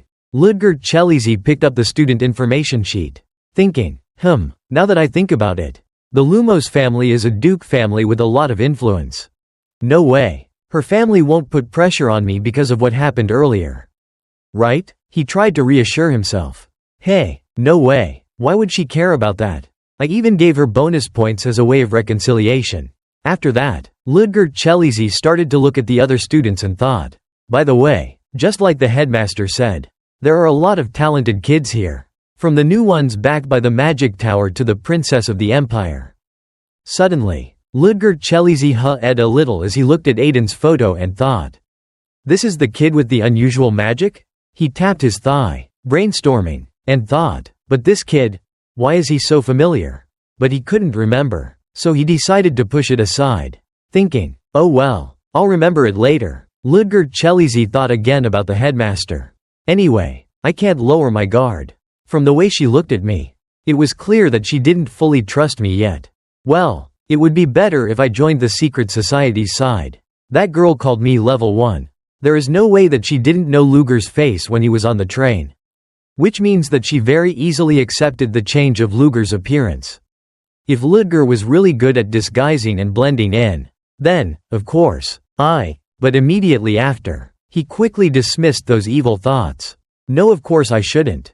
I know very well what my fate would be if I get caught. There is also no guarantee that they will save me, even after I've contributed to the organization. For now, the only choice is to play the role of the professor well. At this moment, there was a knock on the door, interrupting Ludger Chelizy's thoughts. He called out, yes? Ludger Chelizy opened the door and a man said hesitantly, hello, Professor Ludger, I'm here to deliver this item. Ludger Chelizy looked at it and asked in surprise. Patrol certificate? The man hesitantly replied, yes, because today is Professor Ludger's shift. Ludger Chelizy read the paper, remembered it, and thought, now that I think about it, I think that was mentioned in the contract. The man quickly left, saying, anyway, I've delivered it to you. I'll take my leave now. Ludger Chelizy looked at the paper and comforted himself. Patrol certificate, huh? Nothing will probably happen, right? At the same time, in the training room, Dynama, with her hands on her hips, said in a harsh tone, what? Say that again. Lin was still stubborn and replied, I said there's no reason for me to leave. Because this place is open for everyone to use. If you feel uncomfortable, why don't you leave yourself? Dynama was extremely arrogant and scoffed, saying, "Are you talking back to me? A lowly commoner like you?" Lin still replied firmly, "Saurin doesn't rank students based on status and lineage. Don't you know that?" Dynama laughed contemptuously and tossed her hair, saying, "You believe those ridiculous things that make you happy in a blind way?" The students behind her also agreed. Commoners are really stupid, right, Lady Dynama? Those lowly people are just trying to climb up. I'm telling you. Lin bit her lip, feeling extremely frustrated, no matter what she said. These people had no intention of listening. Dynama was even more outrageous. Continuing, "You heard that, right? Commoners should kneel down and beg for forgiveness." Lin decided to ignore her and turned around to leave. The other students continued, "That commoner is leaving, Lady Dynama." In the end, she had to do that anyway. Meaningless stubbornness. Dynama felt extremely angry, thinking resentfully, "How dare a commoner ignore me?" Blood rushed to her brain as she cursed. "Someone like you, how dare you?" She cast a spell, attacking Lin. The other students cried out in panic. Lady Dynama. As for Lin, she didn't have time to react, so she raised her hand to cover her face as a reflex and cried out. Luckily, the spell was neutralized before it could hit Lin. Dynama angrily looked around, cursing, "Who is it? Who dared to interfere?" Ludger Chelizi's cold voice rang out. "What are you all doing? I can't believe you dare to fight without permission in the training area dedicated to enhancing a witch's skills. No, it doesn't even count as a fight. I didn't expect something like this to happen right after the semester started. Saurin must be nothing in your eyes." Lin was surprised and said softly, "Professor Ludger?"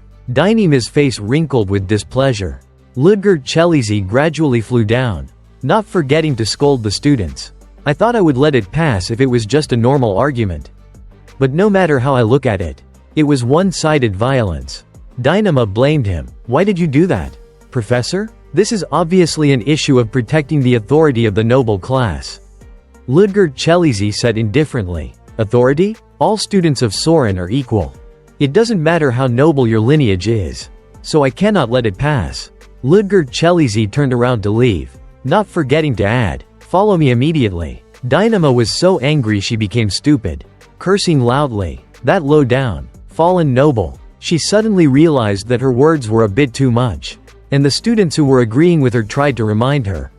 Lady Dynama, but it was too late. Ludger Chelizi turned around with a cold expression, and looked at Dynama with piercing eyes, asking in a harsh tone, "What did you just say?" A tremendous pressure emanated from Ludger Chelizi. He said harshly, "Repeat that again." Dynama trembled like a leaf. Ludger Chelizi walked closer to Dynama, and the atmosphere sank heavily as he said, "You just called me a fallen noble." Another student quickly called Selena and showed her. "Professor Selena, this way." Selena, seeing the tense situation, tried to yell to stop it as Ludger Chelizi reached out his hand. "Professor Ludger." What everyone didn't expect was that Ludger Chelizi would say, "You're right." This made Selena and Dynama both stunned and surprised. Ludger Chelizi continued, "As you said, I am indeed a fallen noble. But this place is Saurin, and I am a professor of Saurin. What you just said is an act of blatantly provoking a professor's authority. Am I wrong?" Dynama lowered her head, gnashing her teeth. Ludger Chelizi didn't reprimand her harshly, but said gently, "But, you're still a student, and it's very difficult for you to adapt to a completely different environment. So I will let this go. As a warning for your slip of the tongue. Of course, you will have to pay the appropriate price for what you did to your classmate." After that, Ludger Chelizi turned to ask Lin. "Lin, are you not hurt?" Lin replied hesitantly, "No, I'm not. I'm glad to hear that." Then he turned to leave, not forgetting to tell Selena, "I'll trouble you with the rest." Professor Selena. Selena was a bit surprised, but she still replied, "Yes." Lin clenched her fist on her chest, thinking, "Professor Ludger knew my name. Does he remember me attending his class? I was just a commoner among the 80 people at the time. Someone who didn't deserve the professor's attention." Lin remembered what Ludger Chelizi had said. At Saurin, everyone is equal. Lin felt warm inside. She smiled slightly, happily thinking, "My first impression of him was that he was a scary professor. But I feel that I can trust and follow Professor Ludger. Lin patted her face, shaking herself back to reality with a determined will. I will do my best. As for Ludger Chelizy, he went outside and sat on a chair. As waves of pain kept crashing into him, Ludger Chelizy quickly took out his medicine and drank it, and the pain gradually subsided. He gritted his teeth and thought, I'm alive. I would have definitely been in big trouble if I hadn't brought my medicine. Why did it act up at this time? I almost showed my ugly side. I already felt the early symptoms when I entered the first-year class at the training center. But I was able to withstand it until I caught that fight. But then the symptoms worsened halfway through. I was planning to leave quickly. But why did that kid loudly say that line at that exact moment? I couldn't even pretend I hadn't heard it. Well, I think I said a few things that deserved a round of applause. But his face was very uncomfortable. Doesn't it look strange, though? Ludger Chelizy looked at the medicine bottle in his hand, and worriedly thought, the one I just drank was the last one. I'll probably be fine for about 5 days. Situations that require the use of mana might occur within those 5 days. If I borrow the medical room, I will have to leave a record. It's too dangerous. I have to contact him quickly. The next morning, while eating breakfast with the other professors, Ludger Chelizy was surprised when he heard Selena say, Werewolf? What did you just say? Selena happily confirmed, that's right, a werewolf. The students who visited Lethalk yesterday saw a dark shadow wandering on top of the buildings in the middle of the night. Ludger Chelizy gradually understood and said, I see. It's an urban legend, but there are also witnesses within Saurin. Hearing this, Ludger Chelizy asked suspiciously, at Saurin? Yes, of course. The students probably saw something else. But you can't deny the possibility of that being real. Because a strange phenomenon has happened inside Saurin Academy as well. There are even 7 ghost stories of Saurin. You know? Ludger Chelizy asked doubtfully. There's such a thing? Selena laughed and said, yes. Haven't you heard of them before? Professor Selena seems to know a lot about ghost stories. Selena thought that he was teasing her. So she blushed with embarrassment and quickly tried to deny it as if she was rapping. No. It's not like I always do thorough research when I hear about ghost stories inside Saurin. It's just that when I want to have a comfortable conversation with the students, I often think of topics that are easy to discuss. So I learned a little about those ghost stories. It's not because I'm deeply interested in them, much less because I like them and am attracted to them. Ludger Chelizy thought helplessly. That was a compliment. Then, he tried to reassure Selena, saying, I see. Please calm down. Selena was still panicking, saying, no, it's really not like that. Marilda quickly tried to defuse the situation. By the way, Professor Ludger, I heard that you revealed a very fascinating topic during your first class. Right? A world-shattering magic that can shorten the chanting time. What was it called? Selena, caught up in the moment, added, the source code. The other professors all looked towards them. Selena blushed again as she got too loud with her words. Marilda then asked Ludger Chelizy, is it real? He said calmly, yes. Marilda said with excitement, so it really exists. Selena also said in surprise, I can't believe that kind of spell exists. The other professors around them were also whispering to each other. Ludger Chelizy quickly noticed this but didn't understand why. Marilda then explained, it's because everyone is interested in Professor Luger's magic. So the rumors have already spread. My magic? Ludger Chelizy took a bite and then secretly looked around to evaluate the situation. Marilda asked again, but is it okay to just show that shocking magic here? Selena added, that's right. If it's that amazing, you could even get a patent from the magic tower. Ludger Chelizy replied calmly, I don't really care about that.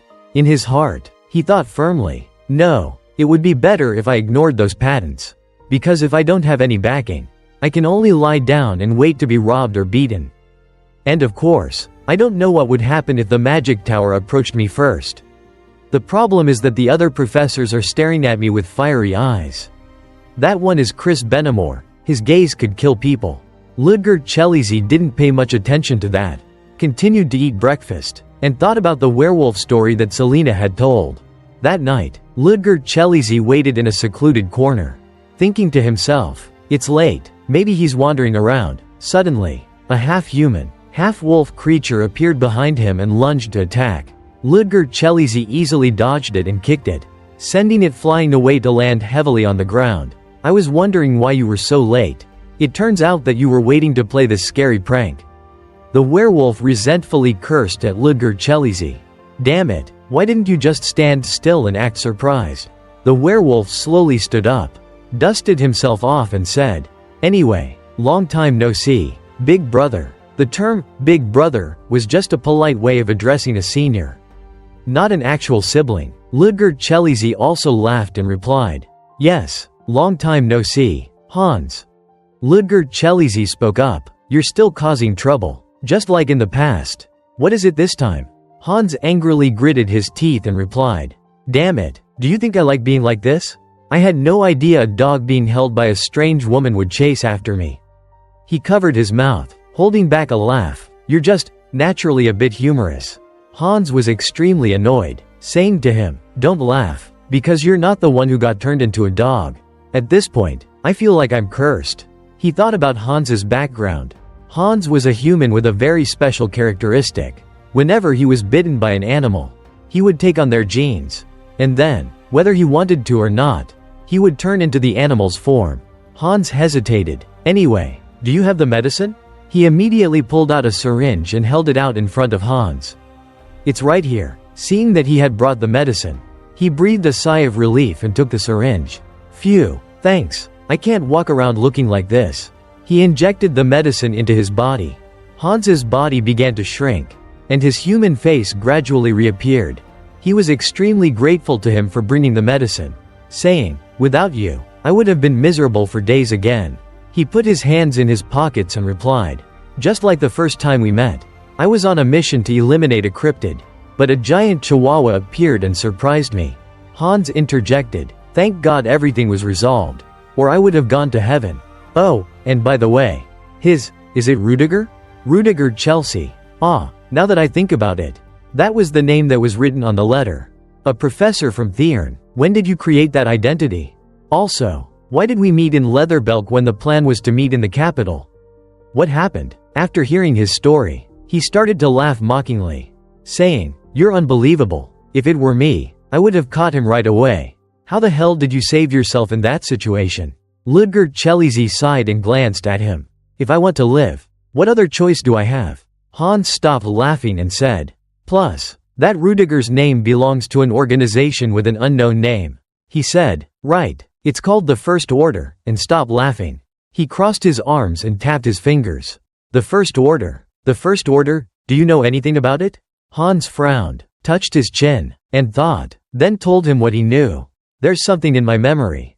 Recently, a few strange people have appeared in the underworld. They call themselves something like the Order." Hearing this, he speculated, "That must be it. So that's the name of that group. It's Black Dawn. That's the name. I was able to survive thanks to luck. But isn't one mistake enough to get me caught?" He leaned against the wall and replied, "Yes, that's why I need to prepare. By the way, did you bring the suitcase that I asked for?" Hearing his reminder, Hans immediately took out the suitcase. "Here." He received the suitcase from his hand. "You haven't opened it, have you? I would be crazy to open your case. Even if I wanted to, I wouldn't be able to open it." He lowered his eyes and said, "Now that I think about it, Sheridan's also waiting for me." Sorry, Hans didn't pay much attention to this. Well, no one thought something like that would happen. No need to apologize. Anyway, we both rely on medicine. He opened the suitcase and took out the medicine. He poured the medicine into his hand, then turned around and said, "More importantly, the reason we can meet up right away is because you arrived 2 days ago." "Why did you say in the letter to wait?" Hans looked bewildered, not understanding what he was saying. "What are you talking about?" He realized something was wrong and looked up and asked again, "What do you mean?" The day before yesterday, rumors about the werewolf started spreading. Hans was surprised and denied it, saying, "What? I just arrived in Leatherbelk today. Why would I be wandering around for 2 days?" The two of them suddenly realized that something was wrong. A howl suddenly erupted, startling both of them. Hans stammered, "Big brother, it's real," he confirmed. The werewolf stood under the moonlight, drool dripping from its mouth. Hans couldn't believe it and cursed, "Damn it, it's real? I didn't think it would find us. We have to leave quickly." But he refuted this idea, saying, "No, if we move, It will notice us. I suspect it's looking for the nearest prey." He seemed to realize something and looked up at the sky, saying to Hans, "Up there, Hans, I have to check it out." He looked at him in surprise. "Check it out? You want to catch that werewolf?" He gave the suitcase to Hans to hold and took something out of it. "There's something shining on its neck. Someone must have deliberately left it."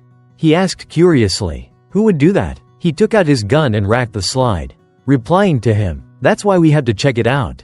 He put his gun into his holster. Seeing his gun, Hans was quite surprised. "It's been a while since I've seen you use that thing. The last time was when you were a very active cryptid hunter. Didn't you have a nickname back then?" "What was it?" "Van," but he interrupted him. "Van Helsing. Abraham Van Helsing." The werewolf on the chimney seemed to sense something and turned its head to look. Below, Ludger kicked the barrel next to him to draw its attention towards himself. It bared its sharp teeth and jumped down in front of him with incredible speed. Seeing it come in front of him, he confirmed his suspicion. "Just as I thought. It's wearing a collar. There are a lot of things that I'm curious about, but I'll resolve each one after I catch this monster." It roared and charged at him, raising its claws, wanting to scratch him, but he easily evaded it. It continued to use its fastest speed to scratch him, but every time it was about to hit him, he would lightly dodge. When a wall was behind him, he could no longer retreat. Knowing that he couldn't escape, the werewolf used both of its claws to swipe at him. Although he had nowhere to run, his face didn't show any fear. On the contrary, he smirked at the werewolf. The traps that he had set up earlier began to activate. The werewolf, caught off guard, suddenly attacked by something. It fell down, covered its ears, and screamed wildly. Hans, who was hiding nearby, looked at him in surprise. He couldn't believe that he had dealt with the werewolf so easily. "Huh? Why did it suddenly act like that? Did it eat something bad?" Ludger explained to him. "I set up a type of resonant ultrasonic sound all around here. Normal people can't hear it. Its head must be hurting a lot. There is no need to use an expensive silver bullet." He held out the syringe in front of the werewolf. "Now, let's see where this came from." But at this moment, a sound rang out, and he jumped when he heard it. Someone else's voice rang out. "This way. The sound's coming from this way.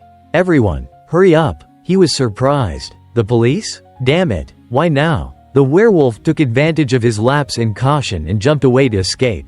He immediately reacted and took out a chain, sending it flying toward the opposite wall. Using that momentum, he jumped up, chasing after the werewolf in front of him. "I won't let it get away." The police quickly ran toward the source of the loud noise. "Over there, there's someone on the roof." The other police officer ordered the rest. "Arrest anyone suspicious around here." Ludger Chelizy continued to chase after the werewolf in front of him. After running for a while, the werewolf suddenly stopped, and he also stopped a short distance away. He slowly stood up. "I was planning to just defeat you, but you're leaving me no choice." He pulled out the darts and threw them at the werewolf.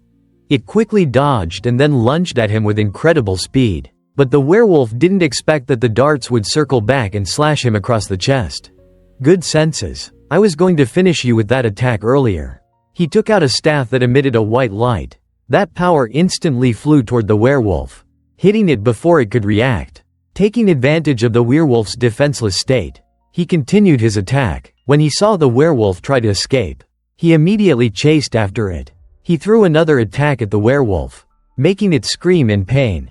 He jumped up, holding the staff and slamming it into its head. A sharp blade emerged from the staff. He focused intently and then, with a single strike, cut off his head. Meanwhile, on the ground, Hans was walking breathlessly, feeling very afraid. "I almost got caught," Hans wondered. He said he was going to catch the werewolf. But how long does it take? As he was walking, something suddenly fell in front of him. Because it was too dark on the road, Hans couldn't see clearly what had fallen. He was surprised. "Huh?" But when he got closer and saw clearly, he realized that it was the werewolf's head. He screamed in fear. Ludger jumped down from the roof, teasing him. Startled, Hans clutched his chest and jumped. "Damn it, warn me before you appear." I almost dropped the suitcase. Hans hugged the suitcase tightly and went closer to the werewolf's head. "Wait, was this the werewolf from earlier? Don't tell me you're planning to leave it here?" He answered Hans's questions. "I found out the information I needed about it, so I don't need it anymore." Hans looked up at him. "Huh? Then why did you bring it along? He thought for a moment and replied, "It was because I wanted to surprise you." Seeing how clueless he was, Hans could only complain, "You're still holding a grudge about me tricking you. If I could trick you, it's only fair." After examining it, it's indeed a cryptid, an artificial cryptid, the product of some experiment. I think I should continue with the plan. Hearing this, Hans exclaimed, "Don't tell me you mean that plan." He didn't respond to him but continued, "We should settle down here. This place is better than the capital in many ways. And we don't have any other choice but to stay here for a while." Hans couldn't believe that Ludger would make such a decision. At Saurin? With an unidentified secret organization? And don't forget about the lunatics who released those creatures. Because it's a big city. There are definitely going to be gangsters, too, he replied to Hans, saying, "That's why it's great. Because those incidents will take up everyone's attention. It will be safer for us. Collect some important information first." Hans was surprised and asked him, Me? Me alone?" Ludger let Hans know why he couldn't investigate with him. "I'm under suspicion, so I can't do anything suspicious. Just collect information and tell me. Since I will be staying behind the scenes for this." Hans nodded, understanding his intentions. "Got it, my specialty. I don't expect everything to go smoothly. Although I can't move right away. I have to gather allies as soon as possible to be prepared." "Well, it's over, but it's hard to believe that you can create a werewolf in this era. It has a laboratory marking on it. I don't think an ordinary force is behind this experiment. That doesn't matter now. I've taken care of the werewolves. And I don't want to get into any more trouble. The unidentified killer in Leathervelk is still alive and well. Last Sunday, 5 more murders happened in Leathervelk, and as a result, the number of deaths has exceeded 10. The identity of the culprit is still unknown. But witnesses say that it's a terrifying beast with black fur. The police say that the culprit is just a deranged killer. They announced that they will find and arrest the culprit soon." Ludger sat in his chair, picking up the newspaper to read. The public is still very worried. He suddenly remembered. "Sunday? How can that be? I dealt with the werewolves on Saturday. It can't be. Are there more than one werewolf?" The orb next to him suddenly lit up. At the meeting room, Selina saw Ludger and waved him over. "Professor Ludger, over here." When everyone saw him arrive, they started whispering to each other. "Is that Ludger Chelizy?" Another person immediately replied, "I heard he invented some amazing spells." Right? There were some who didn't like him, saying, "Isn't he a fallen noble?" Acting like he owns the place. Ludger sat down in his chair, and Selina asked him, "Have you heard the news? They said that 2 first-year students were attacked last night. Luckily, they are not in life-threatening danger. But both of them were severely injured. The wounds look like animal scratches. The students who were attacked said that the thing that attacked them was a terrifying monster. I think the rumors from last week are true. They also said that there were victims in Leathervelk." He lowered his head and thought. At this moment, Mary Rose made an announcement. "The headmaster has arrived. Please remain silent." Selina turned to introduce Mary Rose to him. "That's Professor Mary Rose. She teaches pharmacology. She's been working at Saurin for over 20 years. At this time, Elisha entered the meeting room, and she began the meeting, saying, "I have called everyone to this emergency meeting because there is something to announce. A mysterious attacker has appeared at Saurin. 2 of our students were severely injured last night. The identity of the culprit is still unknown, but according to the witnesses, it's a werewolf, a cryptid." Hugo refuted what she said. He stood up, saying, "Impossible. Am I hearing this wrong? Did you just say a cryptid?" She calmly replied to him, "Do you have something to say, Professor Hugo Bortag?" He scoffed, saying, "This is Saurin, a land protected by the Elixian Empire. Werewolves can't appear at Saurin. How can I believe a ghost story being spread among the students?" She sighed, explaining to him, "Professor Hugo, didn't I say that there were victims?" He scornfully ignored the others. "I heard it very clearly. That's why I believe it wasn't a werewolf. Weren't the 2 victims both of noble lineage?" She sighed and put a hand to her forehead. He continued, "I think the culprit is a Saurin student. And I believe that the student is a commoner." Hearing this, Elisa Willow asked, visibly annoyed, "What?" Hugo Bortag repeated what he had just said. "I'm saying, isn't it possible that a commoner student caused this? Why are only noble students being attacked? A werewolf attack at Saurin? It's more believable that someone's pretending to be a werewolf. The nobles, hearing this, started laughing in satisfaction, looking at each other. Ludger Chelizy, upon hearing this, I thought the Black Dawn would be at a disadvantage. But I must have miscalculated.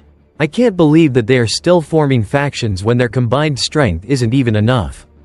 Is this the reality of Saurin, the most prestigious academy on the continent? Suddenly, a bug landed on his shoulder. He immediately recognized it as a messenger bug. The letter on it ordered him. 3 test subjects have escaped. Eliminate them immediately if you cannot capture them alive. If the subjects are seen, your identity may be compromised. After reading the contents of the letter, Ludger Chelizy collapsed internally, exclaiming, "Oh my God, why is the world tormenting me like this?"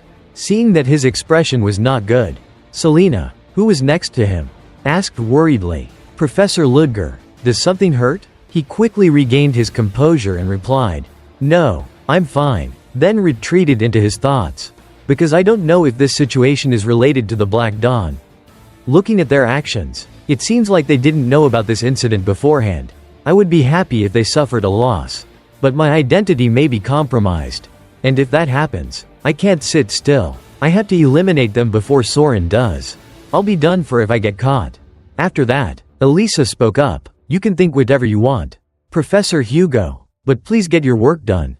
Hearing what the headmaster said made him very happy. He asked again to confirm. "So you will organize patrols, right?" "Yes. Please remind the students not to wander around late at night. You can even penalize them. This is my order." After the discussion was over, everyone began to disperse. Ludger was on his way back after the meeting when he realized that someone was following him. So he bluntly called them out. "Stop hiding and come out." Seeing that it was the same person who was following him before, he was a bit surprised. But immediately after, Ludger told her to follow him to a coffee shop to continue their conversation. Before getting into the main topic, he asked what her name was. "My name is Sedina Rockin." However, Ludger thought that it was a fake name, so he asked for a real name. But that was indeed her real name, which made him a little surprised. After that, they got to the main point. To avoid being overheard, he cast a soundproof spell, so they would be safe unless someone else entered the area. Seeing this made Sedina admire him even more. "You truly are level 1. This way of speaking makes Ludger displeased, so he told her to change her way of addressing him, and then they went back to the topic of their conversation. He asked her, "What is the situation now?" Sedina replied seriously, "The recent werewolf incident is related to our organization. A top-secret experiment was being carried out by a black magic user at the Shamsis School. The Shamsis School was a group of scientists who were kicked out of society because of their unethical experiments. And, I don't know what kind of experiment they were doing. But a few of the test subjects escaped. And one of them happened to come to Saurin through the drainage system.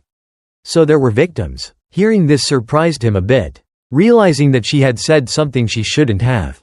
Sedina quickly apologized, but he didn't care about this and told her to continue. "It's their own responsibility, so we can blame this incident on them. But first, no, I came here because I heard that it's related to Professor Ludger. You borrowed this name under the order of another level 1. Victor Dreadful." Hearing this made him have a headache. "I just borrowed the name. I didn't know things would turn out like this." He had to remember the name Victor Dreadful. Since it was already too late, it would be best to eliminate them as soon as possible. "Since there are 3 of them, we will also." At this moment, he interrupted her, saying, "No, there are only 2. 2 days ago, I caught one in Leathervelk." This made her very surprised. And Ludger thought, "She contacted me without anyone noticing and even disguised herself as a student. How can someone as talented as her still be a level 3? Don't tell me she's being ignored? Maybe it's because she's a noble. A counter-society like that wouldn't welcome a noble. She'll probably be exploited and discarded. I just saw a crack in Saurin. And I unexpectedly found a crack in the Black Dawn too. Maybe this incident is a chance for me to get more out of Sedina." Therefore, Ludger asked her, "You said that they are hiding in the drainage system. So I'll start by expanding my search there first.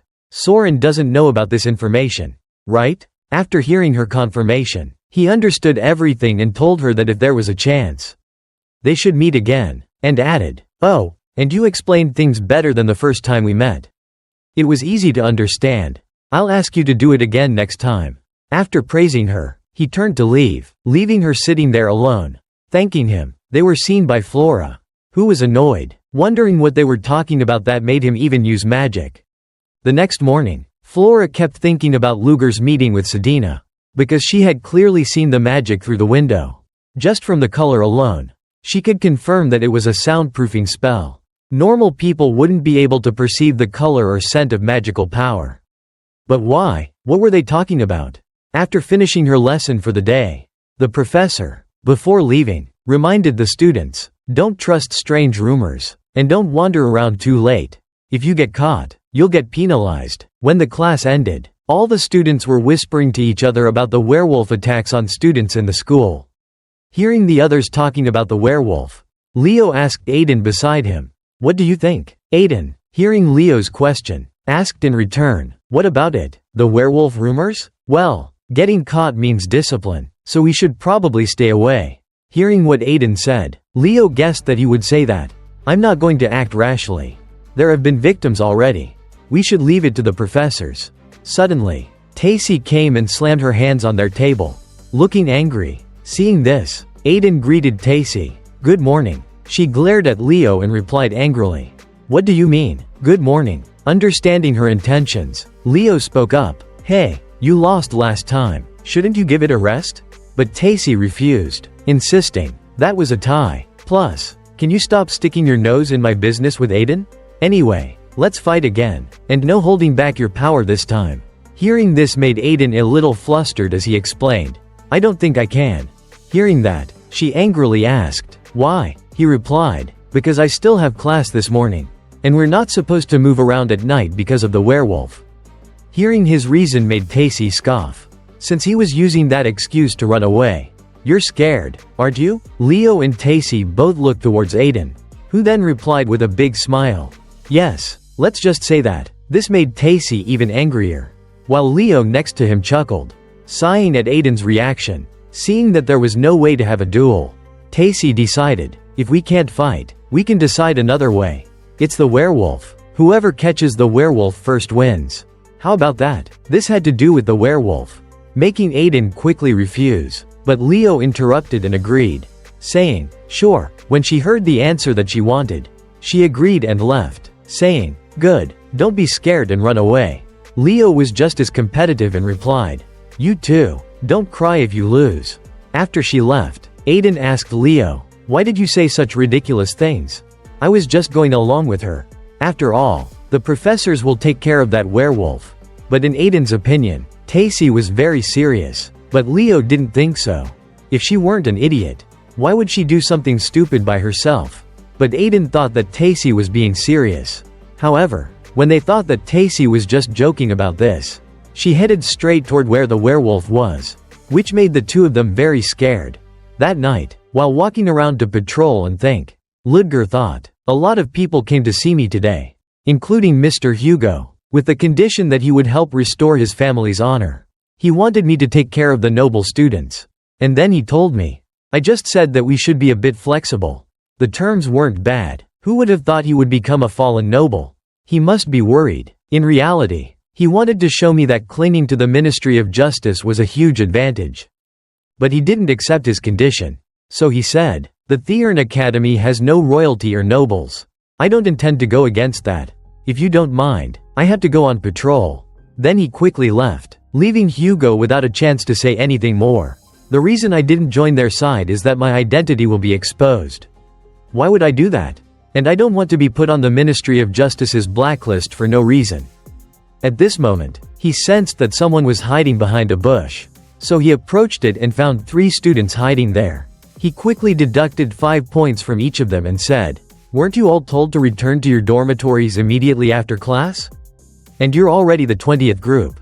He heard that there was a reward, but he didn't expect so many students to be looking for it. Using point deductions to threaten them isn't working at all. Things could even get worse if I continue like this. I have to deal with that thing before something happens. Near the Theurn factory, Ludger followed the drainage system, which Sedina had mentioned, as a route used by the werewolf. This is the only place that could contain a werewolf. Then he started to shine a light in the tunnel and felt that it seemed that no one had come yet. And he saw the footprints of the werewolf. There are 2 sets of them. A large one and a small one. I hope the footprints won't disappear halfway through. But when they reached the exit, they started to separate. The larger footprints headed toward the academy, which meant it must have gone there to hunt. The most dangerous thing right now is this side. It wouldn't be strange if someone was attacked right now. Suddenly, he heard a scream coming from the academy. So Ludger quickly ran towards it. He was afraid that he wouldn't arrive in time if he followed the footprints. So he decided to go straight to the source of the scream.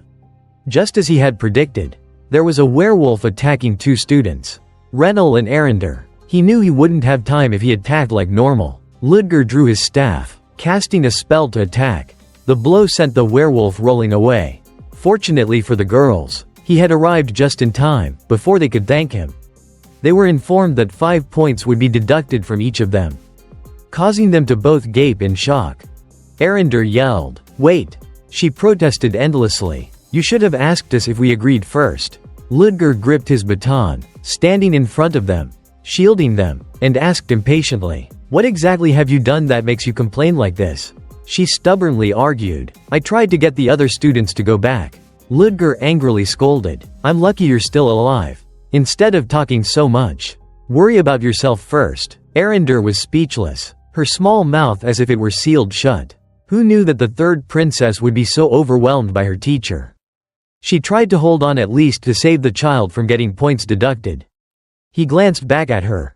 Raine, who was sitting on the ground, was suddenly confused as the topic of the conversation shifted to her. She awkwardly hugged her book, explaining, I accidentally fell asleep while studying." Seeing the naive student, he advised helplessly, "Raine, I admire your spirit, but you should understand the situation clearly." His gentle concern made her flustered and she replied, "Yes, I'm sorry." Arender, next to her, was speechless at this strange atmosphere. What is this conflicting attitude, she thought. She felt as if she were just unnecessary in the professor's eyes. Knowing that a dangerous battle was about to take place, Ludger needed to get them out of there. He calmly instructed Arender, "Take Raine back to the dormitory." To her surprised eyes, he declared, "I will forgive your mistakes." Arender was surprised. "Huh? Really?" Seeing her half-believing expression, he calmly responded, "Are you refusing? Then I'll just deduct the points." She immediately hugged Raine tightly, saying, "Hey, Raine Hube, let's go," and then dashed off with her. The bloodthirsty werewolf appeared again, growling at Ludger. They fearfully warned him, "Professor, over there." He tossed back, "I know." Dust and dirt swirled around the werewolf. Seeing Ludger, it touched the burned wound on its upper arm. Thinking for a moment, suddenly, it turned its head and ran away frantically. Arender reminded him, It got away." Ludger swiftly chased after it, the hem of his coat billowing in the wind. He demanded the 2 girls, "You all should evacuate to a safe location right now." That night, a man and a wolf chased each other like crazy. The werewolf jumped 3 or 4 steps to reach a tall, massive roof. He closely followed suit. Ludger raised his hand toward the fleeing werewolf, and the iron chain shot out from his glove. He propelled himself forward using the chain. Raine turned her head in amazement, watching the 2 of them as if they were gracefully playing in the air. Jump after jump after jump. She stuttered, "Over there, is that levitation magic?" Arender mused in reply, "Yeah, I guess so." Under the silver moonlight, the silhouettes of the werewolf and Ludger gradually faded away, until the 2 adversaries finally chose the location for their battle. He stood strongly with his baton on the top of an ancient building. In the distance, the werewolf jumped down from a tall tower, its legs landing firmly on the sharp, sky-high spire. After glaring at each other, and without a starting bell, both of them charged at each other simultaneously. The werewolf's wild strength lay in its muscles, and most of its attacks were done with its hands. Ludger raised his baton to parry its dangerous blows. The force of their blows collided so violently that the air was torn. The werewolf was not as strong as him, so it jumped back to create some distance. Ludger curled his hand into a strong fist, his fighting instincts surging. The werewolf swung its hairy arm to punch him. He easily dodged the attack by slightly moving away, aiming his baton directly at its head, concentrating his magic into a bright red fireball. The werewolf, taking advantage of Ludger's opening, suddenly swept its hand down, hoping to make him fall. Ludger reacted quickly. Flipping backwards, he found the best angle on the werewolf's back and once again aimed his baton. A bright emerald light flashing. On the ground, Rhine, who was watching the fight, was full of awe and admiration. She couldn't help but exclaimed, "Wow!" Arender, who was with her, shivered. "Is that a mage's battle?" The werewolf roared and turned around, intending to strike Ludger's temple. The speed of its hand was so fast that its form was a blur. But in the moment before the werewolf could hurt him, Ludger had finished his spell. He fully concentrated his magic. The emerald light shot out, piercing its heart. It lost its balance and fell freely. Afraid of crashing, it used the last of its remaining strength to dig its sharp claws into the roof tiles. Hoping that the roof would hold it, he coldly looked down at the werewolf's pathetic, injured form, and raised his baton. Two magical streams shot out from the light, electrocuting the werewolf powerfully. The werewolf was already unconscious. The violent battle was over. Ludger stood on the rooftop. He sighed. That was tiring. Luckily, my suit is still as neat as before. But his intact exterior didn't mean that his magic was in the same condition. Clearly, using too much magic wasn't a good thing. Ludger carefully climbed down the crumbling roof tiles, looking nothing like someone who had just won a fight. He sighed inwardly. Well, I couldn't avoid using magic to fight in front of the students. I had to quickly finish this guy and take care of the other ones too. Suddenly, the charred werewolf corpse twitched. He was surprised and wary. It still has the strength to move? Its bruised hand picked up a rock. The werewolf threw the rock at him. Ludger erected a shield to defend himself. The werewolf continued to throw more rocks. Ludger gripped his baton tightly and thought in horror. No way. A werewolf knows how to use tools. The werewolf dove down, punching his shield. Before his shield shattered, he had jumped to a higher spot, looking at the dust and dirt below, where the werewolf had vanished. Ludger began to analyze the situation. A werewolf using tools. First, let's talk about the most basic type of werewolf. Since that one was created based on a wolf, it shouldn't have any intelligence beyond the ability to gauge an opponent's strength. These guys, are they really werewolves? While Ludger was having a headache because of this new discovery, the students he was teaching wandered into the forest. Tacy, Tacy. The sounds of their screams in the dark forest were very familiar. Aiden was frantically searching. Where are you, Tacy? Leo, who was behind him, reminded Aiden, shouldn't we just give up? We can't find her anywhere. Tacy's probably gone back on her own. Aiden disagreed and turned around. Where did she disappear to? If something happens to her, it will be our fault. Leo, feeling helpless, asked, do you really believe that Tacy is still out there looking for the werewolf? Aiden's eyes were determined, and he said with certainty, I don't know about anyone else, but Tacy would. Leo annoyedly held his forehead. Okay, let's look for her for another 30 minutes. If we can't find her then. Leo was interrupted as a scream rang out from deep inside the forest. He immediately ran toward the source of the sound. Aiden called after him. Did you hear that? It was Tacy's voice. The two of them ran across the field. Suddenly, a bush next to them attacked Aiden. Aiden stopped short and fell down. At the same time, the bush that attacked him yelled. Aiden was holding his head in pain. Ow! It turned out that the bush that attacked Aiden was Tacy. Aiden, why are you here? Aiden hurriedly explained. I just heard a scream. Tacy cut him off, yelling in embarrassment. That never happened. Unexpectedly, a strange sound echoed from deep inside the forest. Aiden was startled. Leo was shocked. Wait, that sound is... Tacy raised her hand. Follow me. The three students cautiously peeked out from behind the bush. On the other side, under another bush, a wolf's snout poked out. Tacy pointed. Is that thing a werewolf? When the three of them got closer, they realized that it was a baby werewolf.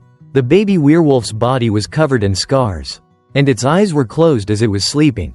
Tacy gave Leo a triumphant smile, saying, see, I won the bet, right? Leo scoffed and said, you only found it. The bet was to catch it. Well, I can catch it right now.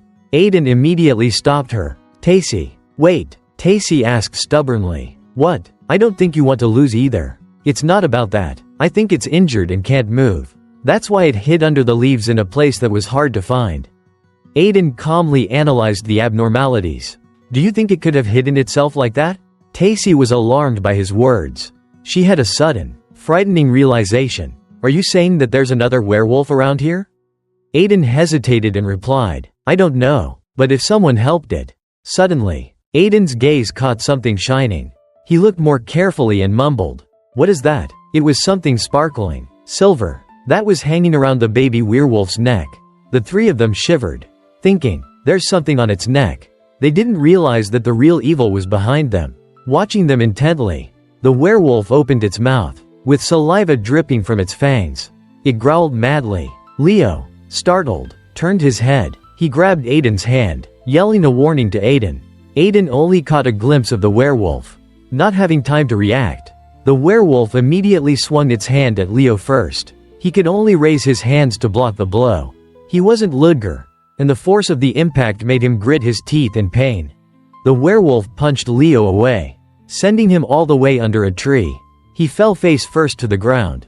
As he came to his senses, the large werewolf had already grabbed Aiden's hair, causing him to gasp in pain. Tessie was horrified, witnessing everything. It's really a werewolf. Her body was trembling uncontrollably. Tessie tried to pull out her wand, calming herself down. Calm down. I had to deal with this.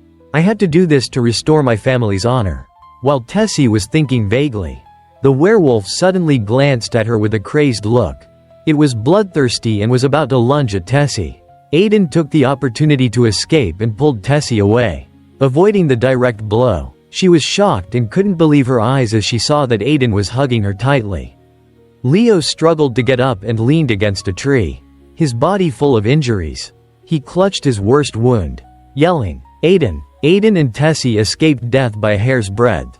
The two of them fell down, with leaves and dirt sticking to their uniforms. Aiden quickly raised his head, asking Tessie, are you okay? Tessie, still feeling lost, stammered, why did you help? Aiden's nonchalant reply stunned her. Why wouldn't I? My friend was in danger. What else was I supposed to do? At this time, the large silhouette of the werewolf jumped in front of the two of them. Tessie took a step back in fear, and Aiden raised his hand, protecting her behind him. He reassured Tessie, don't worry, I think it's just angry because it thinks its cub is in danger. Then, his determined gaze stared directly at the werewolf, who was silent. Right? I'm not wrong, am I? His two friends were surprised by his sudden change in attitude. They yelled at him, what are you doing? How would a werewolf understand what you are saying? Aiden didn't explain. He was still trying to communicate with the werewolf. It's okay. We won't do anything to your cub. The bloodthirsty aura around the werewolf lessened, as it stood silently, thinking. It then turned around and ignored the three people who were standing there. The werewolf went to the bush where its cub was. When it found it, it knelt down and softly growled. Aiden finally breathed a sigh of relief. Just as I thought. I think it was just angry because of its cub. Tessie was still hesitant and asked, did it really understand what you were saying? Leo, who was always on alert, questioned, how do you know it won't go crazy again? Aiden thought it through, and then turned to his friends next to him, sincerely pleading, Leo, Tessie, I know what I'm saying is hard to believe, but please, just trust me this once. After that, walked up behind the werewolf. It turned its head, looking at him suspiciously. Aiden looked friendly and said, it's okay, we won't do anything to you. That kid, it's very weak, right? After saying that, he held up a small bottle of blue medicine for the werewolf to see. It's not very effective, but it will make your cub a little bit healthier. The werewolf reached out to take the bottle. Just as a human and a wolf were about to touch hands, two powerful beams of light descended from the sky, hitting the werewolf in its stomach.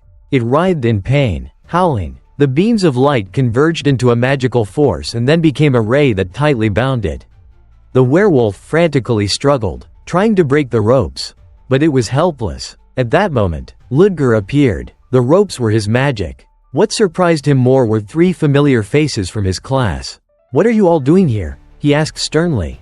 Tessie and Leo, caught red-handed, looked pale. Tessie, pulling on her hair, cried out worriedly. Professor Ludger. He glanced at his students coldly and said, explain it later. Move back first. Aiden suddenly stepped forward, blocking his path between the professor and the werewolf. He held his arms out as if he was protecting the werewolf behind him. "Please, wait a moment." Aiden told him a shocking secret that he had found. "I think that werewolf understands human language. So please consider not killing it." Ludger, already having a headache, was even more tired. "What nonsense are you talking about?" He wanted to confirm whether his thoughts during the fight were correct. But these kids needed to be prioritized to ensure their safety. He forcefully argued, "It's not nonsense. Perhaps that werewolf." A small, furry object poked its head out from the bush, diverting Luger's attention. He immediately changed his expression. Luger's face darkened. His deep blue pupils shone brightly, as if they were swallowing the darkness. Aiden, facing that gaze, felt a sudden chill down his spine. In the next second, he grabbed him and flung him behind him, preventing Aiden from blocking his path any further. Aiden staggered and fell to the ground. He stared at him, stunned. What was with that expression just now? It's like the professor has turned into a different person. Ludger swung his hand, mercilessly unleashing the full power of his fire magic on the werewolf. A raging fire burst into flames. Ludger and the forest were submerged in a flickering red glow. The werewolf was slowly being incinerated under his watchful eyes as well as Aiden's. Aiden was shocked, not being able to believe what he was witnessing as he stared at the large fire. Ludger turned his back on Aiden. With no one seeing his current expression, he declared indifferently, "I will penalize you for this misbehavior tomorrow. Return to the academy now." The next morning, the sky was blue and the clouds were white. The three students were very anxious. The professor hadn't appeared yet, but Leo was already groaning. "We're really done for now." He annoyedly held his head while his hand bandage, the one that the werewolf had broken yesterday. "Why, out of everyone, did we have to get caught by Professor Ludger?" Aiden and Tessie, who were sitting next to him, were also dejectedly hanging their heads. Tessie, conflicted, thought to herself, "I only made a small mistake. I didn't do anything on purpose. But I shouldn't have done that." She turned to look at Aiden. Aiden, always lively and alert in every situation, was now a bit melancholic and depressed. "Everyone, have you been waiting long?" Headmaster Saurin Elisa Willow opened the door to the room. Following her was Professor Ludger Chelizy. The three of them gaped in surprise. The headmaster, she chuckled at their interesting reaction. "Sit down and make yourselves comfortable. All three of you." Saurin Elisa Willow always wore a long, dignified black dress when she was working at school. She gracefully sat down in the chair opposite them. The kids were silently lamenting. "We're done for. The headmaster herself came here. Which means that we will not just be punished normally." Ludger stood attentively beside the headmaster. He looked at his three students and asked, "Do you know why I called you here?" Leo clenched his unwounded fist under the table and replied, "It seems like you're not going to just deduct points." Ludger nodded. "That's right," he sternly warned. "You should know how reckless your actions were last night. If things had turned out differently, someone could have lost their life." The three of them were silent, listening to his scolding. Saurin Elisa Willow calmly smoothed the atmosphere, saying, "You shouldn't be looking like the world is collapsing. And Professor Ludger shouldn't make the students so scared." Ludger seriously retorted, "This isn't a matter to be taken lightly." She calmly countered, "But everything ended well, didn't it? And you explained the situation in detail." The headmaster softly called Aiden over. "I heard that you saved Tessie." Aiden startled and raised his head, saying, "No, I didn't." Saurin Elisa Willow gently cut him off. "You all have probably realized that your actions were dangerous and wrong. So, I've decided to give each of you 10 penalty points. However, I can't criticize your actions during the crisis. So I have decided to give each of you 20 bonus points." Leo, Tessie, and Aiden exclaimed in surprise. "Really?" The headmaster showed a look as if she was saying, "When have I ever lied to you?" and asked, "Professor Ludger, do you have any objections?" He nodded, responding gently, "If that's what you wish." Seeing that he was enduring made her even happier. So she said to the three students, "Well then, please try harder in the future." The three of them awkwardly said, "Ah, yes, thank you." As he was leaving, Aiden turned his head to look at Ludger. His eyes were fleetingly sad, as if he wanted to say something. Once the door was closed, the headmaster sighed and questioned, "Are you satisfied now, Professor Ludger?" She helplessly lamented, "I didn't think you would ask me to take care of those kids." Ludger put his hands behind his back and said, Thank you. I did it because it wouldn't have fit my image if I was seen doing it. Saurin Elisa Willow teased him while asking curiously. Well, I understand, but really, there wasn't anything strange about those werewolves? Ludger confidently confirmed. No, even if I try to remember. There was nothing strange at all. Saurin Elisa Willow seemed a bit unconvinced, but she still said with confidence, well then, we can't do anything about it. She thanked him sincerely. Anyway, I am once again very grateful to you. Thanks to you, there were no casualties. She ended the conversation with, well, then I will be looking forward to your future achievements. Once he was alone in the teacher's lounge, Ludger leaned back in his chair. Exhausted, he remembered that moment. At that time, he had seen the baby werewolf stick half of its body out from the bush. Looking worriedly at the werewolf that was tightly bound. Because it was dark, he could only vaguely see the other half of its body hidden in the bush. Ludger closed his eyes and took a deep breath.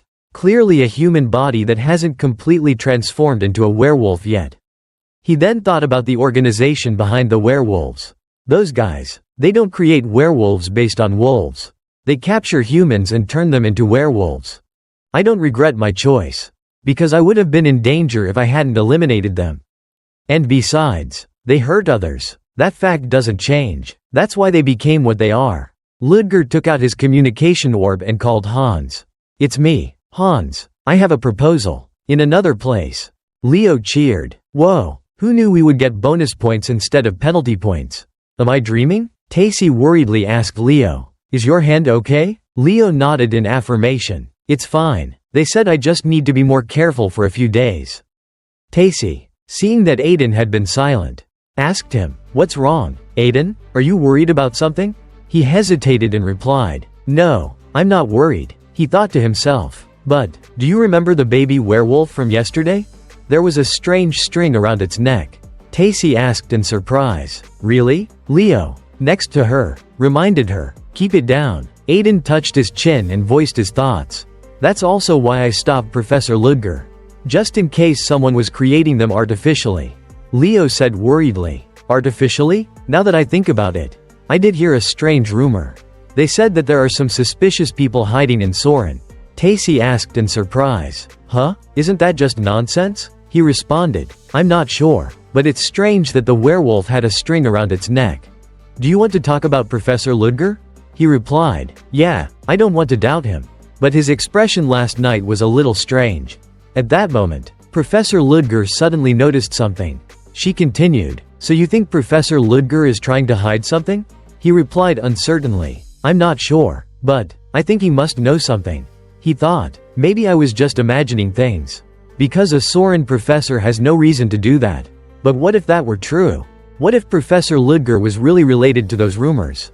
Suddenly, Tacy stood up and cursed at Aiden. Are you stupid? You're overthinking it. Don't you remember what the headmaster said?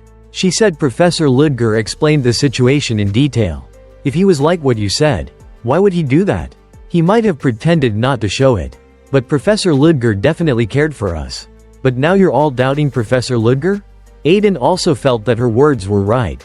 Yeah, I think you're right, Tacy. Leo also brought up a different topic. Well, now we don't have to worry about that anymore. Aiden stood up and said to the other two. More importantly, I'm hungry. Let's go grab something to eat. Hearing his reminder, Leo suddenly remembered. Oh yeah, it's lunchtime already. Let's go. Tacy, when she was invited to eat with them, she was surprised when the two of them asked her to go with them. Huh? Me too? Well, eating together is something that friends do. Aiden said, we're friends, right? She stammered bashfully. Meanwhile, in Ludger's room, Hans was on the other side of the line, asking, have you looked at the documents I sent? Ludger replied, yeah, he thought. The people who have gone missing are currently in Leathervelk and in areas where people gather. Hans told him what he had found out. There's a group of bigwigs coming and going at an abandoned factory nearby. I'm sure that's the place. He flipped through the documents, replying, yeah, well done. Hans continued, I also looked into the information you mentioned. I heard that recently, a few workers have gone missing outside of the city. He asked in surprise, were there any families of 3 in there? Hans searched and replied, yes, that was the only case where a whole family went missing. He was silent for a moment after hearing this. And then he replied to Hans. "I understand. I'll be there soon." Outside the city, two guards were chatting about being on duty in front of the werewolf holding area. "This is so boring. How long do we have to stand here?" The other one replied, "I'm not sure. Maybe 2 days? How did those bastards escape?" The other one continued, "But what happens even if they escaped? That kid doesn't have any medicine. They took it out to increase the dosage. But it screamed and cried and made a big scene." The other one said, "The problem is that no one realized that its parents would go crazy when they saw that." He added, "Its parents? They turned into werewolves and they still cared about their kid?" The other one replied, "Yeah, that's why they broke everything and escaped. It seems like they already asked someone they trusted to take care of it. Anyway, that means that kid is the reason why we had to suffer here. Right?" He responded, "That's right. If I was there at that time, I would have." They were talking when they heard the sound of footsteps approaching. They alerted themselves and grabbed their guns. But before they could see anything, a shot made them fall. Ludger walked inside. An hour before that, Ludger met with Hans. "Whoa, look at how you're dressed. You look very prepared. Are you going by yourself?" Ludger asked Hans in return. "If I ask, would you go?" Hans immediately replied, "I think I can take down 1 or 2 people." Ludger rejected his offer, saying, "Never mind, I can do it myself." "How many people are there?" Hans answered his question. "About 40 people. They're preparing to leave, so if you're only 3 days late, everything will be useless." "What's their combat ability?" Hans replied, "It would be better to assume that they all have guns. There are 3 with power armor and 2 magic users. You can enter through the sewers. Please be careful." Ludger turned to leave, but before he left he said to Hans, "Hans, about the family I mentioned earlier." He replied, "Yeah." He continued, "That kid, how old is it?" Hans was surprised when he asked this. "Are you asking about the kid?" Hans replied to his question. 7 years old. Ludger thought, "A 7-year-old kid? Huh? I understand." At that moment, Ludger was swiftly making his way through the sewers. Inside, a lot of researchers were busily walking back and forth. Working. The manager there said to the person next to him, "It seems like a rat is hiding around here." The other one asked back, "Is it from the security department? Stop what you're doing and send someone over there." He let a bee land on his finger and watched what the bee saw. "It doesn't seem to be from the security department." "Well, that's fine. It means that no one will care, right? If he dies." The 2 men simultaneously fired their guns at Ludger, but he blocked all of the bullets. Seeing this, the 2 realized that he was a mage, which made guns ineffective, so they decided to pull out their knives. But before they could get close, Ludger had already shot them dead, making the others back away in fear. Another one, seeing this, pulled out a gun, confidently stating, "Even if you're a mage, you'll be done for when shot by this." But before the electricity could reach him, Ludger used metal magic combined with alchemy. High voltage won't work on metal, he thought, and immediately after, the electricity bounced back at them, electrocuting everyone there and taking down 20 people. Immediately after, Ludger noticed some insects following him, using insects for surveillance. Those famous insect brothers must be behind this. He guessed that they were waiting for him inside, so he was thinking about whether he should deal with the insects first. Then, he stepped down into the water and immediately killed all the insects. Because of this, the insect brothers realized that they had lost contact with all of their insects. "Before we lost contact, I felt a vibration, a sound coming from wind magic? He's using metal and wind. Not bad. Small insects aren't good at resisting wind. I have to send out the big ones." Then, he told Baron to get ready.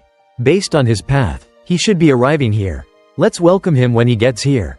As soon as he finished speaking, the lights in the room suddenly went out. The insect brothers, seeing this, told them to start the backup generator. He guessed that this was Luger's doing, but when he turned to look at Baron, he realized that his head had been blown off, making him feel incredibly afraid. He figured that he had already entered, so he had to act first. Immediately after, Ludger went in for close quarters combat, making him confused. A mage doing close combat? What kind of mage is this? This is dangerous. I need to create some distance. But before he could create any distance, he had already quickly used fire to burn him. Seeing the insect brothers being killed by Ludger made them afraid, wondering who he was that could easily kill them. Then, Ludger turned to look at their subordinates. Suddenly, an insect leg lunged toward him. Then, Baron slowly stood up, with a mouth appearing on his hand, and spoke. "That hurts." That was surprising. "I didn't think you'd attack like that. You killed Brino before I could even appear." Seeing that it was his insect form. "So you can still be alive even when you're decapitated." Then, he started to transform. "My body has been upgraded, surpassing human limits. I'm not sad about my younger brother's death, but I will tear you to shreds for making me pay this price." Then, he transformed into a fully fledged insect.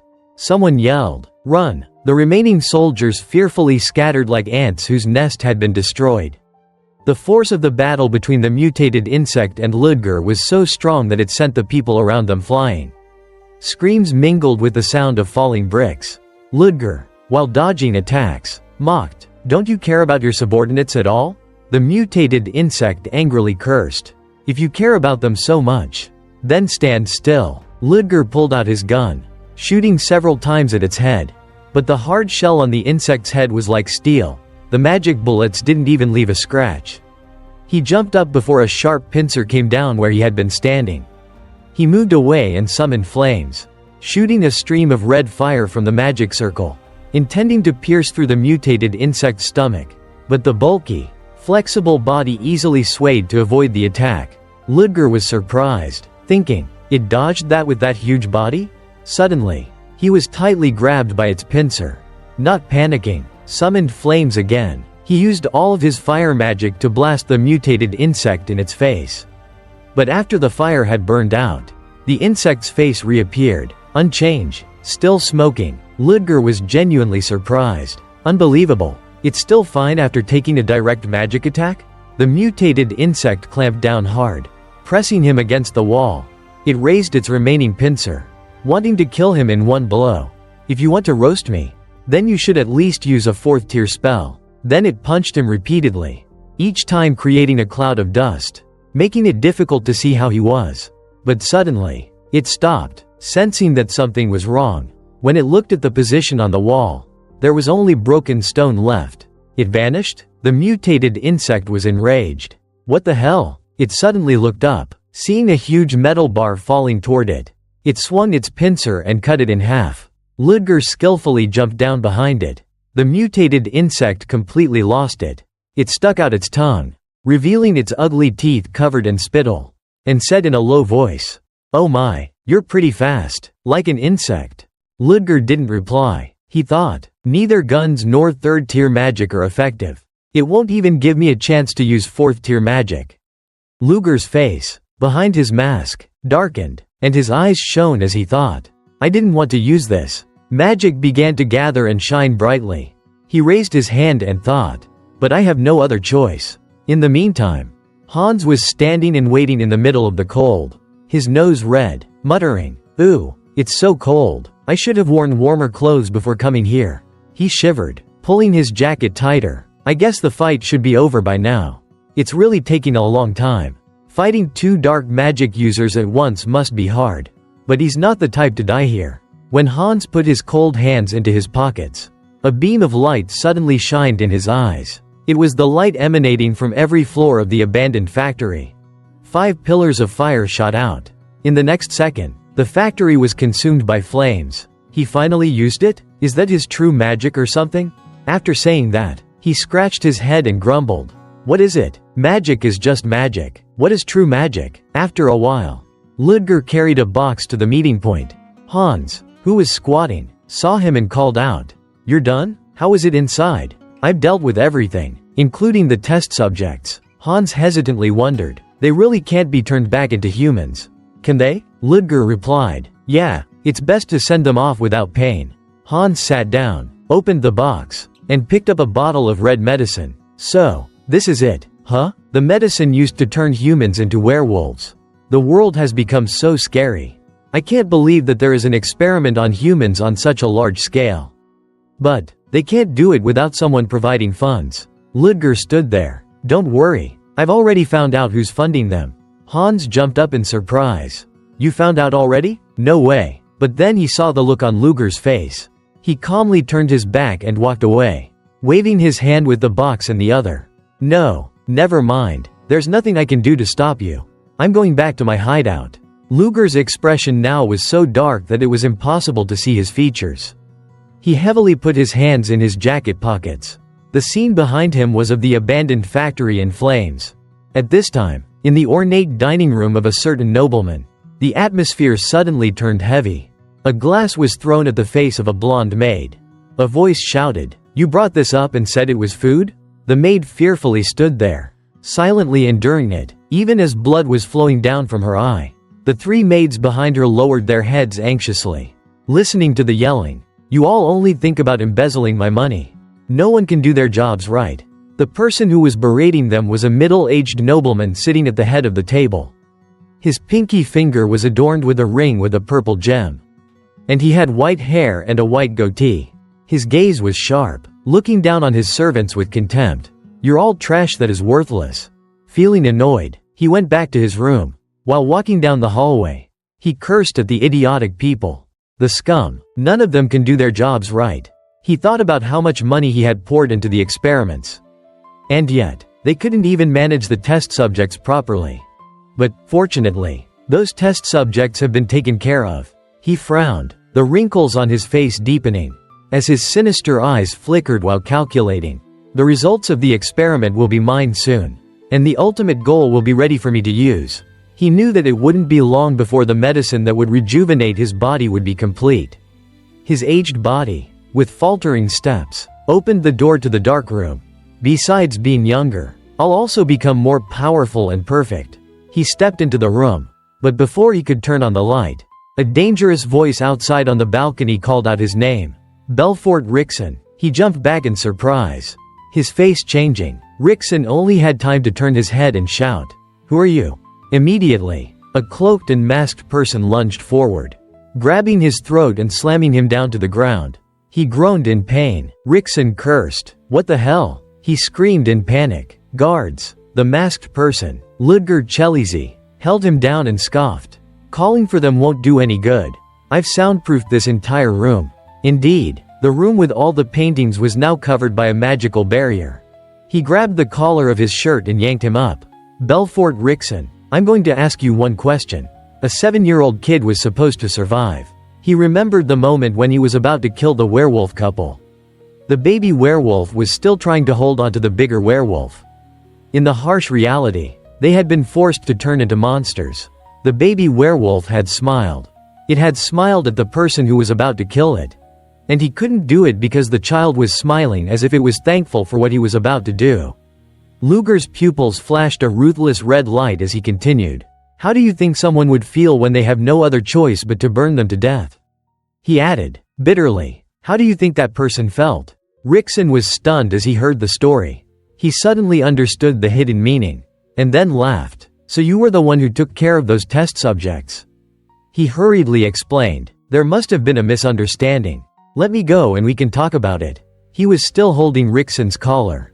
He demanded, "Answer my question." Rickson replied indifferently, "Are you worried about eliminating those subjects?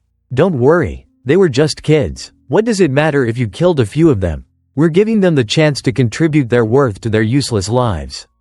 These opportunities have contributed to the advancement of humanity. Isn't that a very noble sacrifice?" Ludger was silent for a long time.